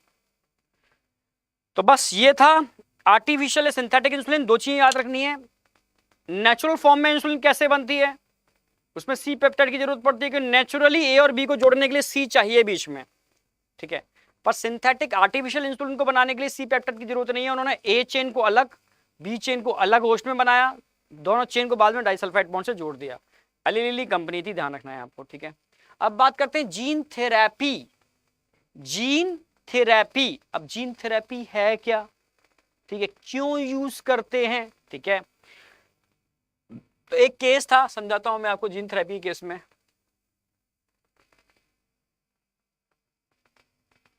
यहां से उठा लेते हैं, समझो, सीधा मैं उठा रहा हूं। सबसे पहला केस था, first clinical gene therapy was giving in, question आएगा कब हुई थी, मत भूल जाना, 1990 1990 में हुई थी। किसके लिए की गई थी, एक 4 साल की लड़की थी, उसके ऊपर की गई थी। उसको कौन सी बीमारी थी, उसके अंदर एडेनोसिन डीएमिनेज एंजाइम की डेफिशिएंसी थी। क्या होती है इस एंजाइम की डेफिशिएंसी और क्या होता है इस एंजाइम की डेफिशिएंसी से, तो पता तो होना चाहिए एंजाइम करता क्या है। समझो मेरी बात, सबसे पहले मैं एक बिल्कुल बेसिक से उठाऊंगा। एडीए, एडेनोसिन डीएमिनेज जीन, एक प्रोटीन बनाता है, adenosine deaminase enzyme, all enzyme are protein, ठीक है। ये एंजाइम क्या काम करता है, ये स्टिमुलेट करता है proliferation of T lymphocyte and B lymphocyte. Proliferation का मतलब होता है विभाजन, उनका डिफरेंशिएशन। तो इसकी एंजाइम की वजह से सीएमआई, सेल मीडिएटेड इम्यूनिटी भी एक्टिवेट होती है, एएमआई, एंटीबॉडी मीडिएटेड या बी लिम्फोसाइट मीडिएटेड इम्यूनिटी भी, ठीक है, स्टिमुलेट करती है। यानी ये अकेला एंजाइम दोनों टाइप की इम्यूनिटी को एक्टिवेट करने के लिए रिस्पॉन्सिबल है। अगर ये एंजाइम नहीं बनेगा तो दोनों टाइप की इम्यूनिटी खत्म हो जाएगी, बहुत खतरनाक प्रॉब्लम है, ठीक है। इस बीमारी को बोलते हैं SCID, severe combined immuno deficiency syndrome. देखो एड्स के केस में तो सिर्फ और सिर्फ टी लिम्फोसाइट वाली इम्यूनिटी बर्बाद होती है, तभी इंसान मर जाता है। सोचो, इसके केस में टी लिम्फोसाइट के साथ साथ बी लिम्फोसाइट वाली इम्यूनिटी भी खत्म हो रही है। इसलिए यह बीमारी severe combined immuno deficiency syndrome AIDS से भी भयानक है, समझ में आया। और इसके लिए कोई वायरस का इन्फेक्शन नहीं, एक जीन में म्यूटेशन की वजह से हो जाती है। कौन सा gene, ADA, adenosine deaminase enzyme को बनाने वाला जीन। तो बस पहली ये थेरेपी जो थी वो एक 4 साल की बच्ची थी, समझ रहे, उसके ऊपर की गई थी, ठीक है, 1990 में की गई थी, समझना। तो ये थेरेपी थी क्या, कैसे कर सकते हैं, समझो भाई। एक तरीके, ये अगर बच्ची है तो सामने क्या कर सकते हो आप, भाई जीन काम नहीं कर रहा, एंजाइम नहीं बन रहा, क्या काम करोगे, एक ही काम है कि भाई एंजाइम को लेकर के बार बार उसके ब्लड में डालोगे एंजाइम, एंजाइम जाएगा, स्टिमुलेट करेगा, फिर एंजाइम खत्म हो जाएगा। एंजाइम का भी एक लिमिट है ना, प्रोटीन खत्म हो जाएगी, फिर एंजाइम डालोगे, फिर जाएगा, काम करेगा, फिर खत्म हो जाएगा। और एंजाइम मतलब प्रोटीन, जब बाहर से किसी प्रोटीन को डालोगे तो बॉडी में साइड इफेक्ट बहुत होते हैं इसके। एलर्जी, बॉडी एक्सेप्ट करती है नहीं करती, तमाम झंझट, हर किसी की बॉडी एक्सेप्ट भी नहीं करती है, इसकी समस्याएं थी उसके सामने, पर तरीका कोई है ही नहीं। एंजाइम नहीं बन रहा तो बाहर से एंजाइम डालना पड़ेगा आपको, ठीक है। जो कोई मतलब वो भी तब है जब अगर बॉडी उसको एक्सेप्ट कर रही है, उस प्रोटीन को अगर बॉडी एक्सेप्ट नहीं कर रही तो वो भी काम बेकार है। दूसरा तरीका क्या है भाई आपके सामने, एक तरीका और है, एक तरीका और है, समझना भाई। अगर ये सेल नहीं मैच्योर हो रहे तो आप किसी का बोन मैरो ट्रांसप्लांट कर दो, क्योंकि मैच्योरेशन बोन मैरो ट्रांसप्लांटेशन, समझ रहे हो ना, उससे भी काम चल सकता है, समझ रहे हो। तो अगर बोन मैरो ट्रांसप्लांट कर दोगे तो उसमें हेल्दी जीन वाले सेल होंगे जो ऑटोमेटिकली, जहां पर ये हेल्दी सेल मतलब वहां पर ये बनना चालू हो जाएगा, अगर बोन मैरो ही आपने चेंज कर दिया तो। पर बोन मैरो मिलना इतना आसान है क्या, आप जानते हो, बोन मैरो मिलना इतना आसान नहीं है। आपने क्रिश मूवी में देखा होगा, क्रिश पार्ट 2 थी, कौन सी थी, किसी का बोन मैरो मैच ही नहीं होता, और अनमैच बोन मैरो को आप ट्रांसप्लांट कर नहीं सकते, बॉडी एक्सेप्ट ही नहीं करेगी, समस्या है बहुत बड़ी, ठीक है। पर एक वो भी प्रोबेबिलिटी है, बोन मैरो मिल जाता है तो बोन मैरो ट्रांसप्लांट कर सकते हो, वो कुछ और ज्यादा दिन तक सर्वाइव करेगा, पर वो भी परमानेंट क्योर नहीं है, क्योंकि बोन मैरो के अंदर जो सेल होंगे, ठीक है, वो कुछ समय तक डिवाइड करेंगे, ठीक है, चीजें बनती रहेंगी, बढ़िया रहेगा, पर वो जब उनकी खत्म हो जाएंगे तो फिर बेकार हो गया, ये भी परमानेंट क्योर नहीं है। साइंटिस्टों ने कहा क्यों ना कुछ ऐसा करो जिससे कि उस इंसान, उस बच्ची का ही बोन मैरो को मॉडिफाई कर दो। अब क्या किया, आज टेक्निक के अंदर देखो, हमने क्या काम किया, हमने एक बच्ची ली जिसको ये 4 ईयर की थी, 4 ईयर की बच्ची थी, जिसको बीमारी क्या थी, SCID, severe combined immunodeficiency syndrome, जिसकी वजह से क्या था, ADA डेफिशिएंसी थी, एडेनोसिन डीएमिनेज एंजाइम की कमी थी, जिसकी वजह से ह्यूमोरल और सेल मीडिएटेड दोनों ही इम्यूनिटीज की वीक थी। हमने क्या काम किया भाई, कहां से बोन मैरो ढूंढेंगे, अच्छा तरीका है इसी का बोन मैरो निकाल लो। बोन मैरो के अंदर क्या होंगे, वो सेल होंगे जिसके अंदर क्या होगा, ADA डेफिशिएंट सेल होंगे, WBC जिनमें ADA नहीं है, निकाल लिया। Isolation of ADA defective cell, निकाल लिया इसकी डिफेक्टिव सेल को, डिफेक्टिव सेल को लेकर कल्चर में डाल दिया, ग्रोथ कल्चर में डाल दिया, इसमें इन सेल की ग्रोथ होना चालू हो गई, सेल की ग्रोथ होना चालू हो गई। अब हमने एनिमल सेल यूज कर रहे हैं तो वेक्टर क्या यूज करोगे, रेट्रोवायरस, रेट्रोवायरस लिया, इसमें हेल्दी जीन लिया हमने, हेल्दी जीन,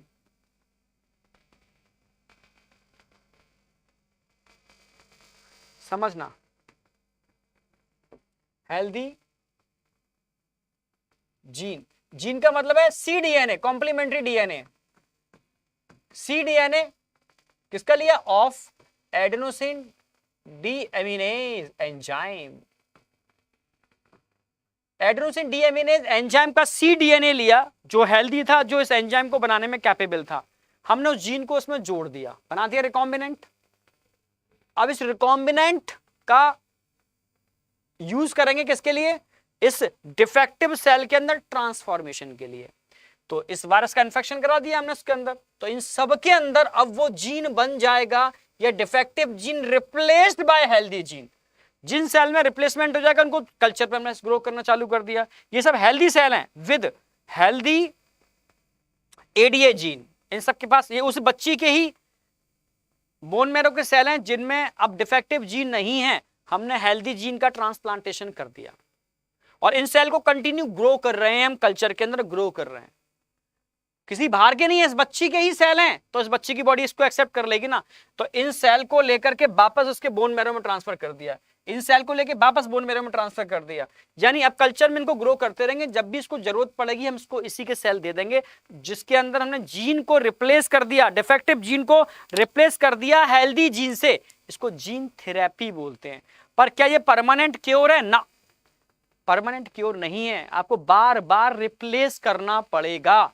हाँ, अगर आपको एम्ब्रियोनिक स्टेज में ही पता चल जाता कि इस बच्ची को जेनेटिकल डिसऑर्डर है, इस बच्ची के अंदर ADA डेफिशिएंसी है या उस जीन में म्यूटेशन है जो इस एंजाइम को बनाता है, अगर उसको आपको पता चल जाता तो आप इसको एम्ब्रियोनिक स्टेज में अगर ये काम कराते जीन थेरेपी तो ये परमानेंट क्योर था, अगर एम्ब्रियोनिक स्टेज में करा देते, आप समझ रहे हो, तो परमानेंट क्योर था, वैसे परमानेंट क्योर नहीं है।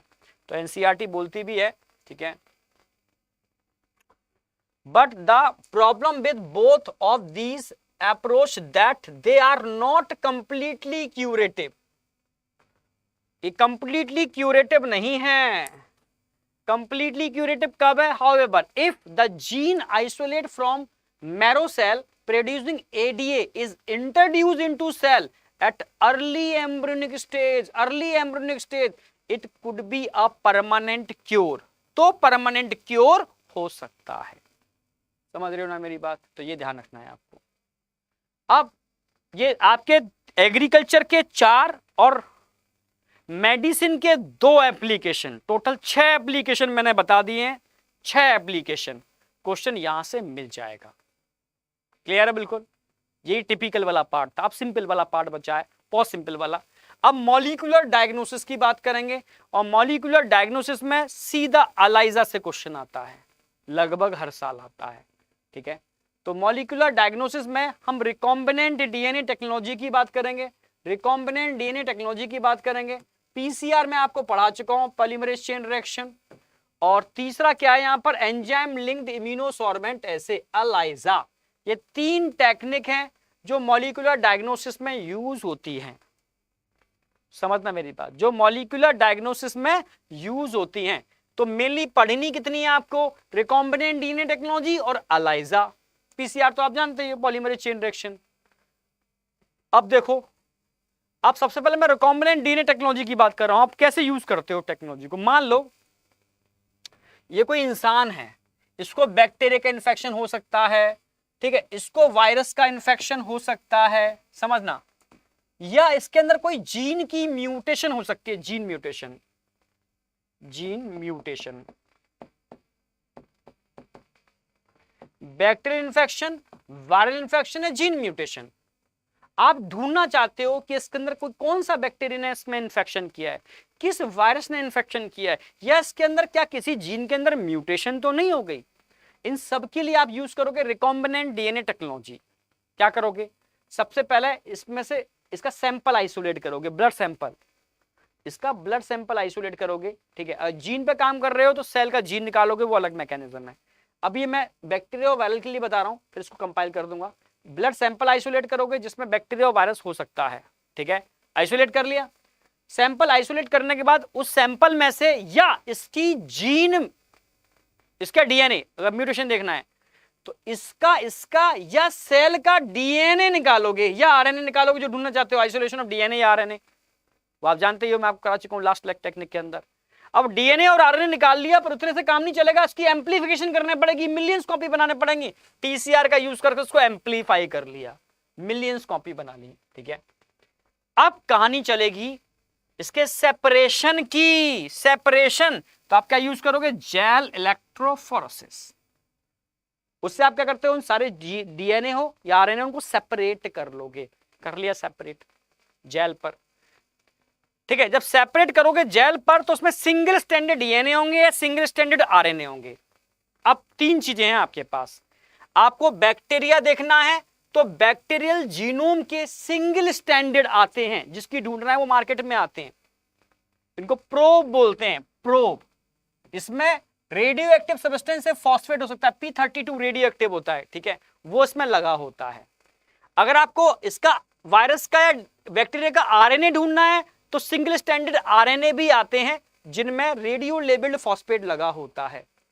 अगर आपको किसी जीन का पता करना है क्या उसमें म्यूटेशन तो नहीं हो गई, तो जिस जीन को ढूंढना चाहते हो वो जीन के single standard DNA probe labelled लगे हुए मार्केट में आते हैं। जिसको ढूंढना है वो ऑलरेडी प्रोब अवेलेबल है।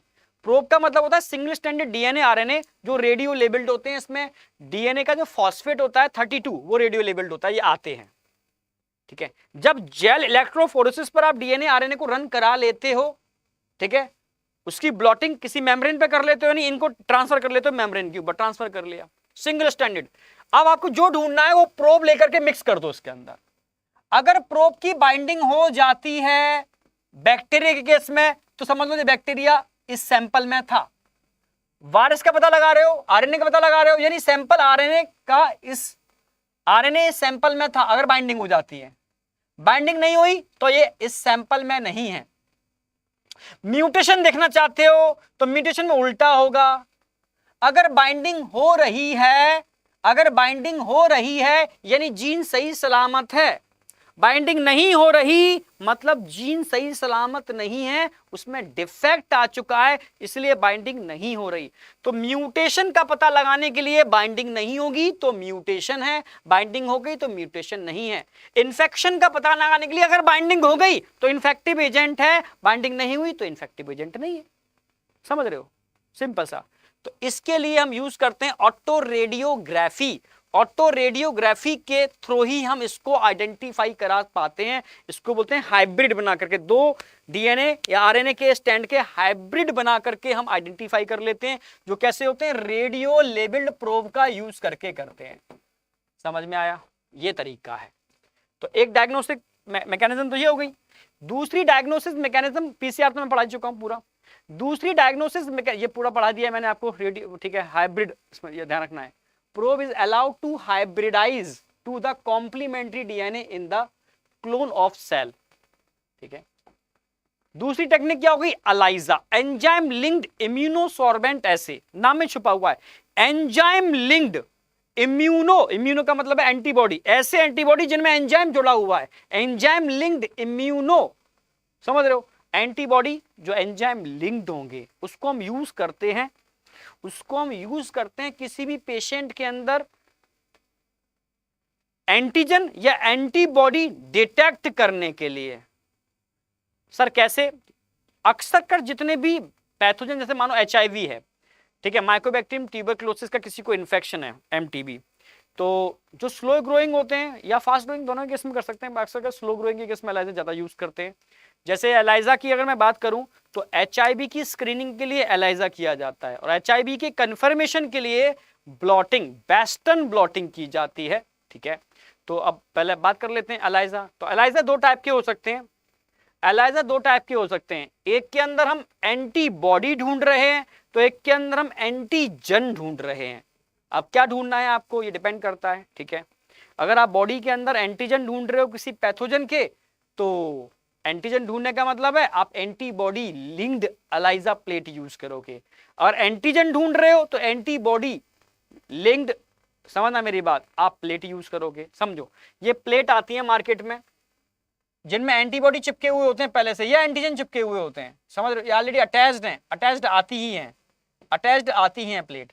अगर आपको एंटीजन ढूंढने हैं तो एंटीबॉडी लगी हुई प्लेट मिलती है, और एंटीबॉडी ढूंढनी है तो एंटीजन लगी हुई प्लेट मिलती है मार्केट में। हर पैथोजन की स्पेसिफिक प्लेट मिलती है। टीबी का ढूंढना है तो टीबी वाले एंटीजन या एंटीबॉडी कोटेड मार्केट में प्लेट मिल जाएंगी। माइकोबैक्टीरियम ट्यूबरक्लोसिस ढूंढना है तो माइकोबैक्टीरियम ट्यूबरक्लोसिस के एंटीजन या एंटीबॉडी कोटेड प्लेट आपको मार्केट में मिल जाएंगी, मिलती हैं ऑलरेडी। ठीक है, चलो पूरी किट आती है इसकी। मानो एंटीजन को ढूंढना चाहते हो या एंटीबॉडी को ढूंढना चाहते हो, तो उस पेशेंट का सैंपल निकालोगे, सैंपल निकालोगे। ठीक है, पहले एंटीजन की बात कर लेता हूं। एंटीजन ढूंढने के लिए आप क्या करोगे, इसका सैंपल निकालोगे और एंटीबॉडी कोटेड प्लेट लोगे, सैंपल को डाल दोगे। अगर सैंपल के अंदर एंटीजन है तो इन एंटीबॉडी से बाइंड कर जाएगा, नहीं है तो बाइंड नहीं करेगा। छोड़ दिया कुछ समय के लिए, फिर इस प्लेट को खाली कर दिया, जो भी एक्स्ट्रा मटेरियल होगा बाहर निकल गया।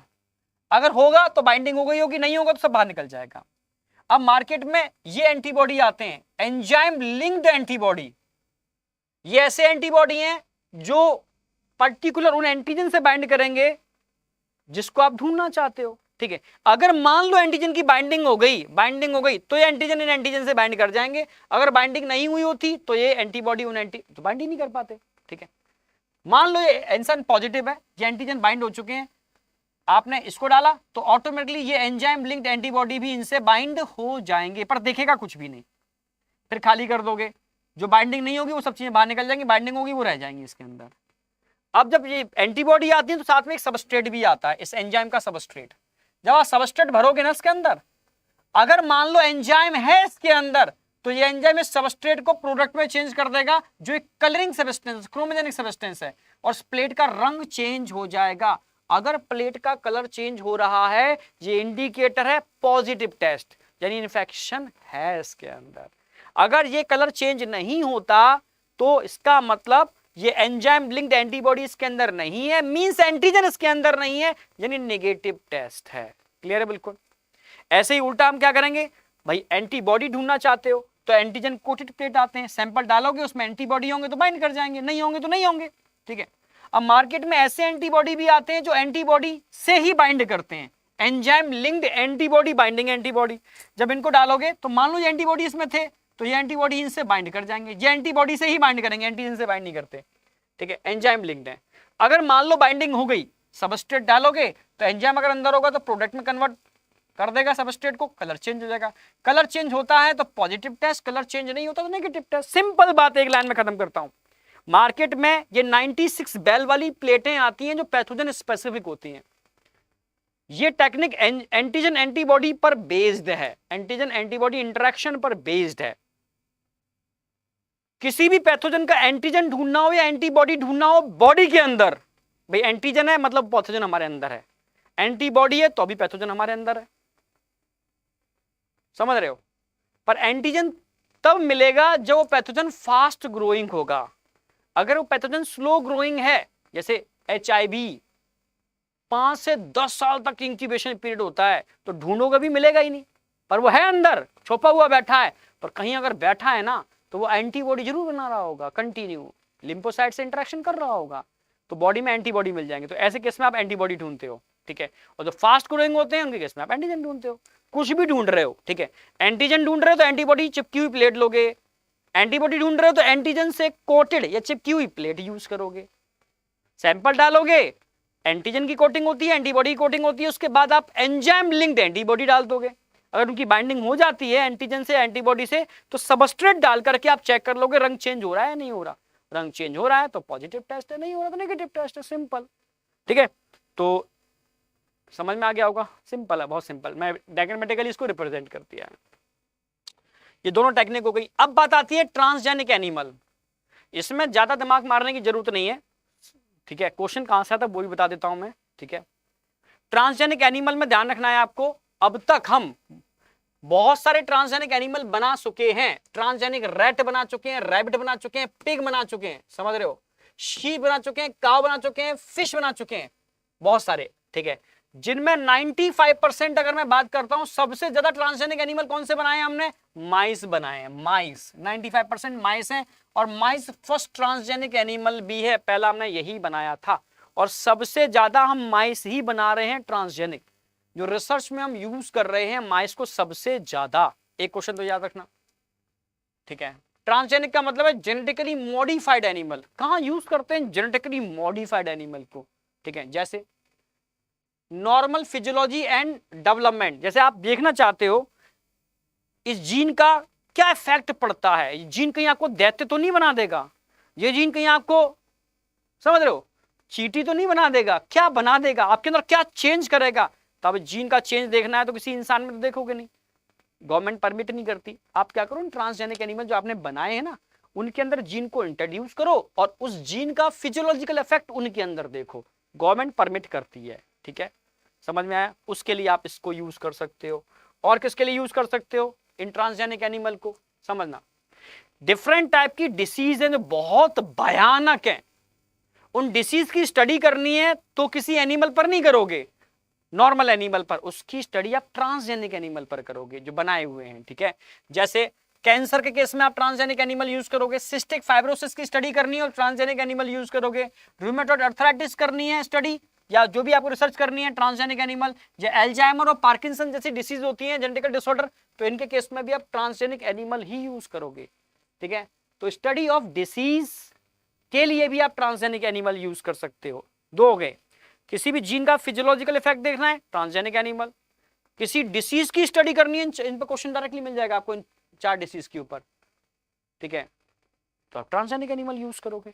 और कहां यूज करोगे ट्रांसजेनिक एनिमल? भाई बायोलॉजिकल प्रोडक्ट को लाने के लिए यहां से क्वेश्चन मिल जाएगा, very very very important biological product पे क्वेश्चन आता है। जैसे जैसे आपको याद हो, मैंने रेस्पिरेटरी सिस्टम में एम्फाइसीमा बताया था, एम्फाइसीमा लंग्स से रिलेटेड प्रॉब्लम है एम्फाइसीमा, ठीक है, क्योंकि मैंने बताया था आपके लंग्स में लाइसोसोम्स के अंदर ट्रिप्सिन एंजाइम बाहर निकल आता है और वो एल्वेलाई को डाइजेस्ट कर देता है। तो हमने रिकॉम्बिनेंट डीएनए टेक्नोलॉजी से अल्फा एंटीट्रिप्सिन बनाया, जो एम्फाइसीमा वाले पेशेंट को हम दे देते हैं। तो एम्फाइसीमा के ट्रीटमेंट में हम biological product recombinant DNA technology से बने हुए प्रोडक्ट यूज करते हैं, अल्फा एंटीट्रिप्सिन। एक क्वेश्चन तो ये आएगा। अगला, ऐसे फिनाइल कीटोन यूरिया के ट्रीटमेंट में भी हम बायोलॉजिकल प्रोडक्ट ही यूज करते हैं। 2 डिसीज दे रखी हैं बस। इसके अलावा हमने यहां पर सिस्टिक फाइब्रोसिस सिस्टिक फाइब्रोसिस के ट्रीटमेंट में भी इन बायोलॉजिकल प्रोडक्ट को यूज करते हैं जो रिकॉम्बिनेंट डीएनए टेक्नोलॉजी से बने हैं, ठीक है। एक एम्फाइसीमा हो गया, एक फिनाइल कीटोन यूरिया हो गया, और तीसरा सिस्टिक फाइब्रोसिस। ये 3 डिसऑर्डर आपको ध्यान रखने हैं जिसके केस में हम बायोलॉजिकल प्रोडक्ट यूज कर रहे हैं ट्रीटमेंट में। इसके अलावा और क्या हम देख रहे हैं, हमने काव बनाई थी, रोजी काव। कैसी काव? रोजी काव। इंसान ने देखा कि भाई ह्यूमन का जो मिल्क है उसकी न्यूट्रिशनल वैल्यू ज्यादा है, जिसमें फैट नहीं होता, समझ रहे हो, और न्यूट्रिशनल वैल्यू बहुत ज्यादा, प्रोटीन कंटेंट बहुत ज्यादा है। समझना मेरी बात। पर काव के वैल्यू क्या, काव का अगर देखोगे तो कंपैरेटिव काव या बफेलो के मिल्क में न्यूट्रिशन वैल्यू कम होती है, प्रोटीन कंटेंट कंपैरेटिव कम होता है, समझना, और इजीली डाइजेस्टेबल नहीं होता, जबकि ह्यूमन का मिल्क इजीली डाइजेस्टेबल होता है। तो दिमाग साइंटिस्टों लगा कुछ ऐसा करो यार, काव को मॉडिफाई करो, वो ह्यूमन मिल्क को बनाने में कैपेबल हो। ऐसा कैसे हो सकता है? तो इसका एक तरीका है। क्या तरीका है? इसका एक तरीका है। क्या तरीका है? इसका एक ही तरीका है इसका एक ही तरीका है कि ह्यूमन जीन को निकालो, जो ह्यूमन मिल्क को बनाने के लिए रिस्पॉन्सिबल था, उस ह्यूमन जीन को निकालो और काऊ के अडर में एंटर करा दो। अब वो जीन जब एक्सप्रेस करेगा तो ह्यूमन मिल्क, अब काऊ मिल्क में ह्यूमन मिल्क बनेगा। समझ रहे हो ना मेरी बात? इस पे क्वेश्चन आएगा। तो 1997 मत भूलना, 1997 के अंदर फर्स्ट ट्रांसजेनिक काऊ बनाई थी रोजी, जो क्या बना रही थी? ह्यूमन प्रोटीन इनरिच मिल्क, जिसके अंदर प्रोटीन कंटेंट में क्वेश्चन था 2.5 ग्राम पर लीटर, मत भूल जाना 2.5 ग्राम पर लीटर क्वेश्चन पूछा था। कितना? 2.5 ग्राम पर लीटर, इतना उसमें प्रोटीन था। द मिल्क कंटेन, जिसमें ह्यूमन अल्फा लेक्ट एल्बुमिन, कौन सी प्रोटीन थी? 2.5 gram per litre human alpha lactalbumin protein थी। ये बहुत पूछा जाता है। ये ट्रांसजेनिक काऊ थी, ठीक है, जिसके अंदर हमने इसको जेनेटिकली मॉडिफाई किया, जो ह्यूमन मिल्क को बनाने में कैपेबल थी। क्लियर है? जिसमें प्रोटीन कंटेंट इतना था, इजीली डाइजेस्टेबल था, प्रोटीन कंटेंट बहुत ज्यादा था उसके अंदर। तो बायोलॉजिकल प्रोडक्ट हो गए। इसके अलावा और हम कहाँ यूज कर रहे हैं? वैक्सीन सेफ्टी के लिए। जैसे स्पेशली पोलियो वैक्सीन है, खतरनाक वायरस होता है और लाइव एटीट्यूड वायरस होता है। जब भी पोलियो वैक्सीन का ट्रांसफर होता है ना एक जगह से दूसरी जगह, तो उन वैक्सीन को हम इन माइस में लगा के देखते हैं, कहीं पोलियो तो नहीं हो गया इन माइस को। पोलियो हो गया मतलब वो वैक्सीन बेकार हो गई अब, ठीक है। ह्यूमन को लगाने से पहले आप क्लिनिकल ट्रायल करते हो एनिमल्स के ऊपर, तो उसकी सेफ्टी में भी आप इनको यूज करते हो। केमिकल सेफ्टी टेस्टिंग, ठीक है, केमिकल, जैसे आपने कोई केमिकल डिजाइन किया, उस केमिकल का और वो कहीं इडेबल हो, तो उन केमिकल की टेस्टिंग करने के लिए आप एनिमल को यूज करते हो, कहीं ह्यूमन बॉडी पर कोई गलत इफेक्ट तो नहीं पड़ेगा, तो पहले क्लिनिकल ट्रायल आप एनिमल के ऊपर करते हो। तो केमिकल सेफ्टी टेस्टिंग में भी आप ट्रांसजेनिक एनिमल ही यूज करते हो। बस ये चीजें आपको ध्यान रखनी है। लास्ट में आता है इथिकल इशू। जब साइंटिस्टों ने इतनी खतरनाक टेक्निक बना ली है, रिकॉम्बिनेंट डीएनए टेक्नोलॉजी, यानी अब आपके हाथ में, समझ रहे हो, चूहे को दैत्य बनाना, दैत्य को चूहा बनाना, समझ रहे हो, दो टाइप के एनिमल को सेल को फ्यूज करा के एक अजीब सा एनिमल बना देना, यानी कुछ भी कर सकते हो आप, कुछ भी डिफरेंट टाइप के हाइब्रिड बना सकते हो। जब इतनी खतरनाक टेक्निक अगर इंसान के हाथ में आ चुकी है, तो इंसान तो पूरा प्रकृति को बर्बाद कर देगा, ठीक है, पूरी डाइवर्सिटी बर्बाद कर देगा। तो बस गवर्नमेंट एक्टिव हुई, पूरी दुनिया की सरकारें इकट्ठी हुई, उन्होंने कहा यार इसको मतलब तरीके से काम किया जाए, ऐसे नहीं, ह्यूमन वेलफेयर के लिए, ह्यूमन सर्विसेज के लिए। कोई गलत काम करेगा तो उसको पनिशमेंट दिया जाएगा, उसके बनाए हुए प्रोडक्ट को डिस्ट्रॉय भी कर दिया जाएगा। तो इसके लिए कमेटी बनाई गई, ठीक है, जेनेटिकल इंजीनियरिंग अप्रूवल कमेटी। बस यही क्वेश्चन आता है, जेनेटिकल इंजीनियरिंग अप्रूवल कमेटी जो डिसाइड करती है क्या करना है क्या नहीं करना, इस टेक्नोलॉजी को कहां यूज करना है कहां यूज नहीं करना, तो सारे डिसीजन लेती है जेनेटिकल इंजीनियरिंग अप्रूवल कमेटी। ये बताती है क्या करना है क्या नहीं करना, सारे इथिक्स पर यही काम करती है। क्लियर? बिल्कुल। तो एक तो नाम ये याद रखना है आपको, ठीक है। आगे हम बात करते हैं इसको कहां यूज करते हैं इन सब चीजों को। भाई समझना, भाई इस टेक्निक को आप यूज कर सकते हो modification uses for living organism for public service के लिए यूज कर सकते हो, ठीक है। Has also create problem with, हाँ, पर जब पब्लिक सर्विस के लिए हम इन रिकॉम्बिनेंट डीएनए टेक्नोलॉजी को यूज करते हैं तो एक दिक्कत आई। क्या दिक्कत आई? Problem with patients granted for the same. अच्छा, पेटेंट की बात आ रही है, पेटेंट कहां से? ठीक है। The modification uses living organism for public services the food and medicine sources for example. अब समझो मेरी बात, जब इस टेक्निक को हमने गवर्नमेंट ने ये बनाया जेनेटिकल अप्रूवल कमेटी, तो इस कमेटी का काम था क्या करना है क्या नहीं करना, ये डिसाइड करती थी, ठीक है। अब आगे जाके दिक्कतें क्या आई? पेटेंट। अब इसी में यहां तक बात समझ कंप्लीट हो गया जेनेटिकल इंजीनियरिंग फील्ड में। अब बात आती है पेटेंट की। हम किसी भी चीज को जेनेटिकली मॉडिफाई करते हैं या कोई नई चीज लाते हैं, तो समस्या क्या थी? समस्या थी पेटेंटिंग की, ठीक है। जैसे मैंने कोई चीज बनाई पर मेरी चीज को कोई और यूज कर रहा है, समझना मेरी बात। तो मैं इसमें थोड़ा पेटेंट के बारे में बताऊंगा। Modification uses living organism for public service, यानी किसी भी लिविंग ऑर्गेनिज्म को या उसको मॉडिफाई करते हो, जेनेटिकली मॉडिफाई करते हो पब्लिक सर्विस के लिए, तो उसको पेटेंट कराना जरूरी है, जिससे कि क्योंकि आपने कोई काम किया है उसका क्रेडिट आप ही को मिलना चाहिए, ठीक है। तो उसी के लिए थोड़ा सा मैं बता रहा हूं मैं आपको।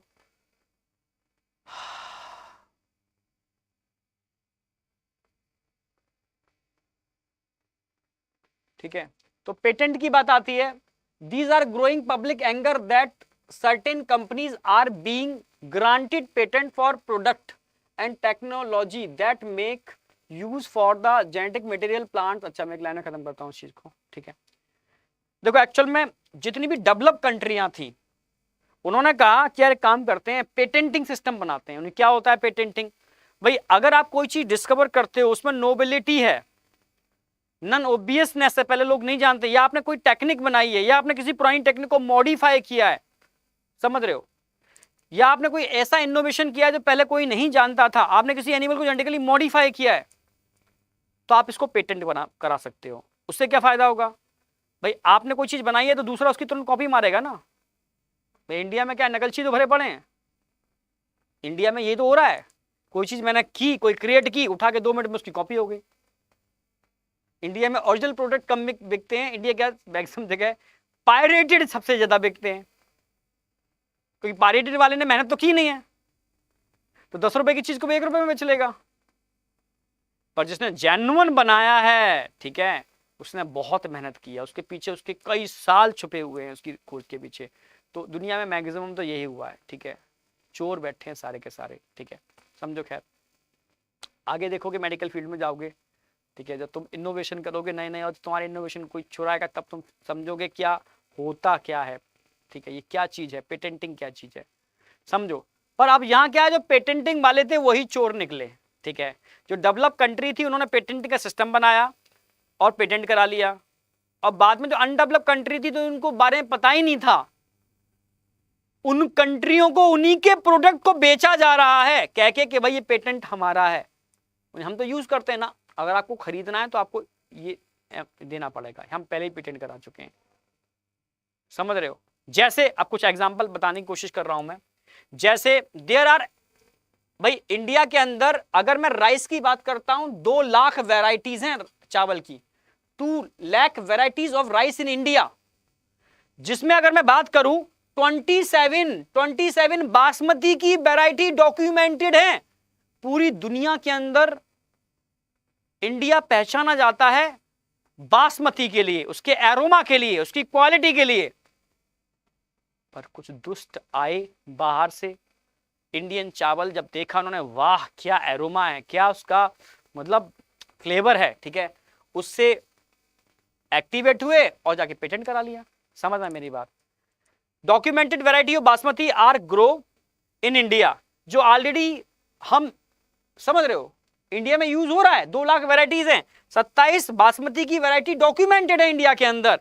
तब 1997 में एक अमेरिकन कंपनी आई, ठीक है, उसने क्या किया, patent right on basmati rice through US patent and trademark office, US patent and trademark office के थ्रू उसने उस बासमती को पेटेंट करा लिया कि भाई अगर तुम बासमती चाहिए, तुम्हारा बासमती हम बेचेंगे पूरी दुनिया के अंदर, और हमारे पास इसका अधिकार है कि हमने पेटेंट करा लिया है। समझ रहे हो, ये तुम्हारा नहीं है, अब ये हमारा हो गया पेटेंट के बाद। फिर दिमाग लगाया, क्योंकि ये आगे थे, ये रिकॉम्बिनेंट डीएनए टेक्नोलॉजी सीख चुके थे, इन्होंने कहा कि अगर हो सकता है फ्यूचर में ये दावा कर दें, एक काम करो, तो उन्होंने इंडियन फार्मर से एक नॉर्मल राइस लिया, उस राइस को जेनेटिकली मॉडिफाई कर दिया, मतलब बासमती राइस के जीन को उस नॉर्मल राइस में डाल करके उसको जेनेटिकली मॉडिफाई कर दिया, और कहा ये तो हमने बनाया है भाई, ये तो हमने बनाया है, ये तुम्हारा नहीं है, अब हमने जेनेटिकल इंजीनियरिंग यूज करके बनाया है, इसको तो हम पूरी दुनिया में बेचेंगे, ठीक है। पर ये गलत था, आप समझ रहे हो, आप किसी अपनी दूसरे की चीज को लेकर के जेनेटिकली मॉडिफाई करके आप उस तरीके से नहीं बेच सकते, क्योंकि वो जीन तो वहां का है, ठीक है। आप समझना मेरी बात।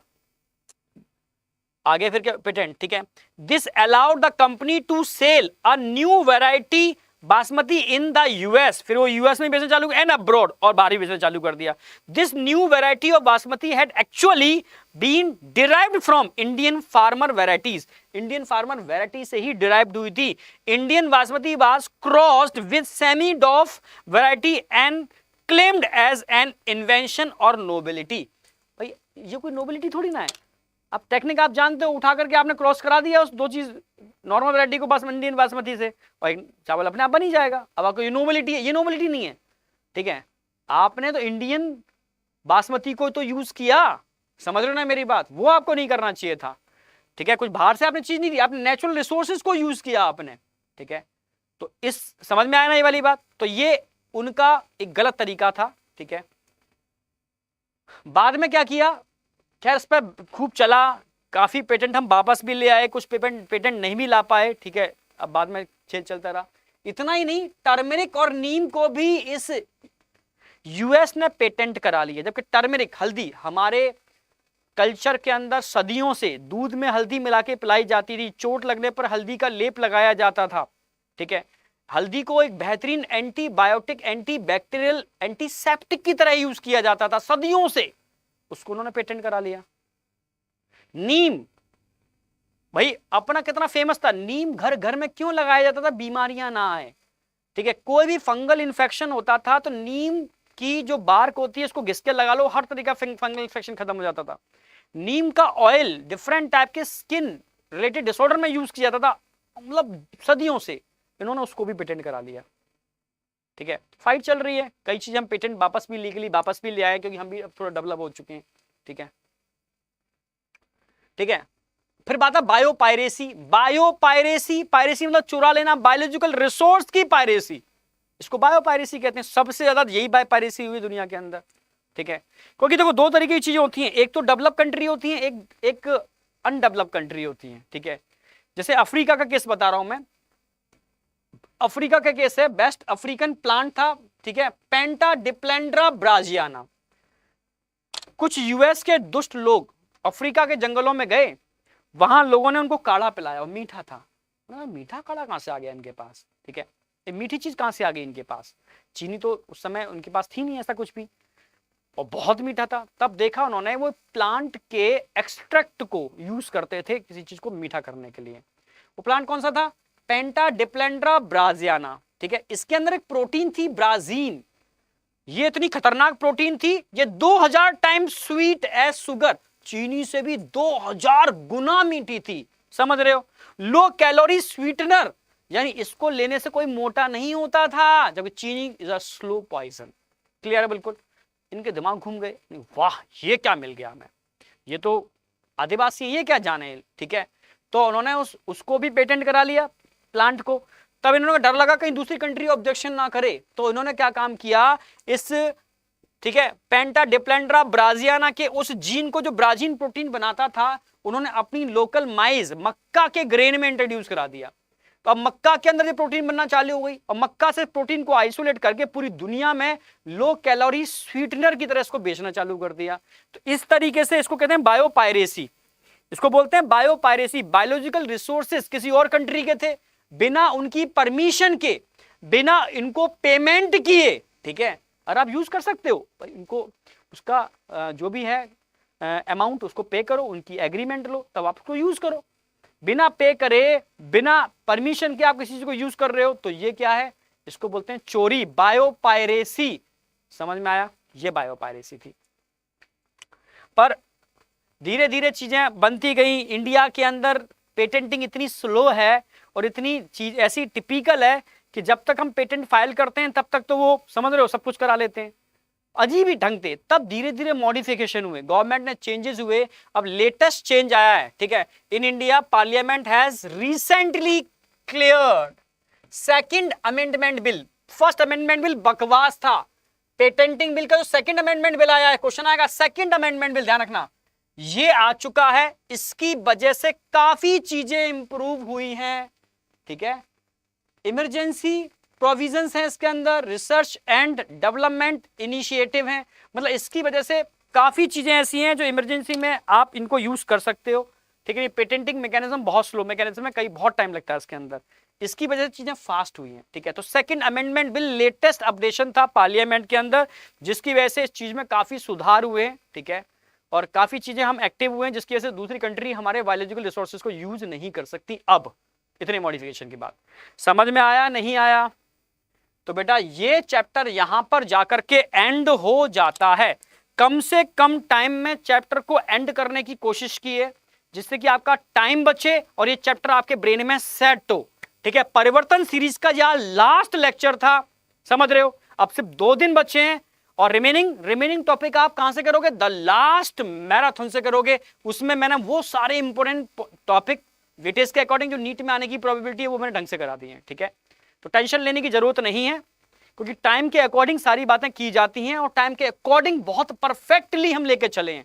क्लियर? बिल्कुल।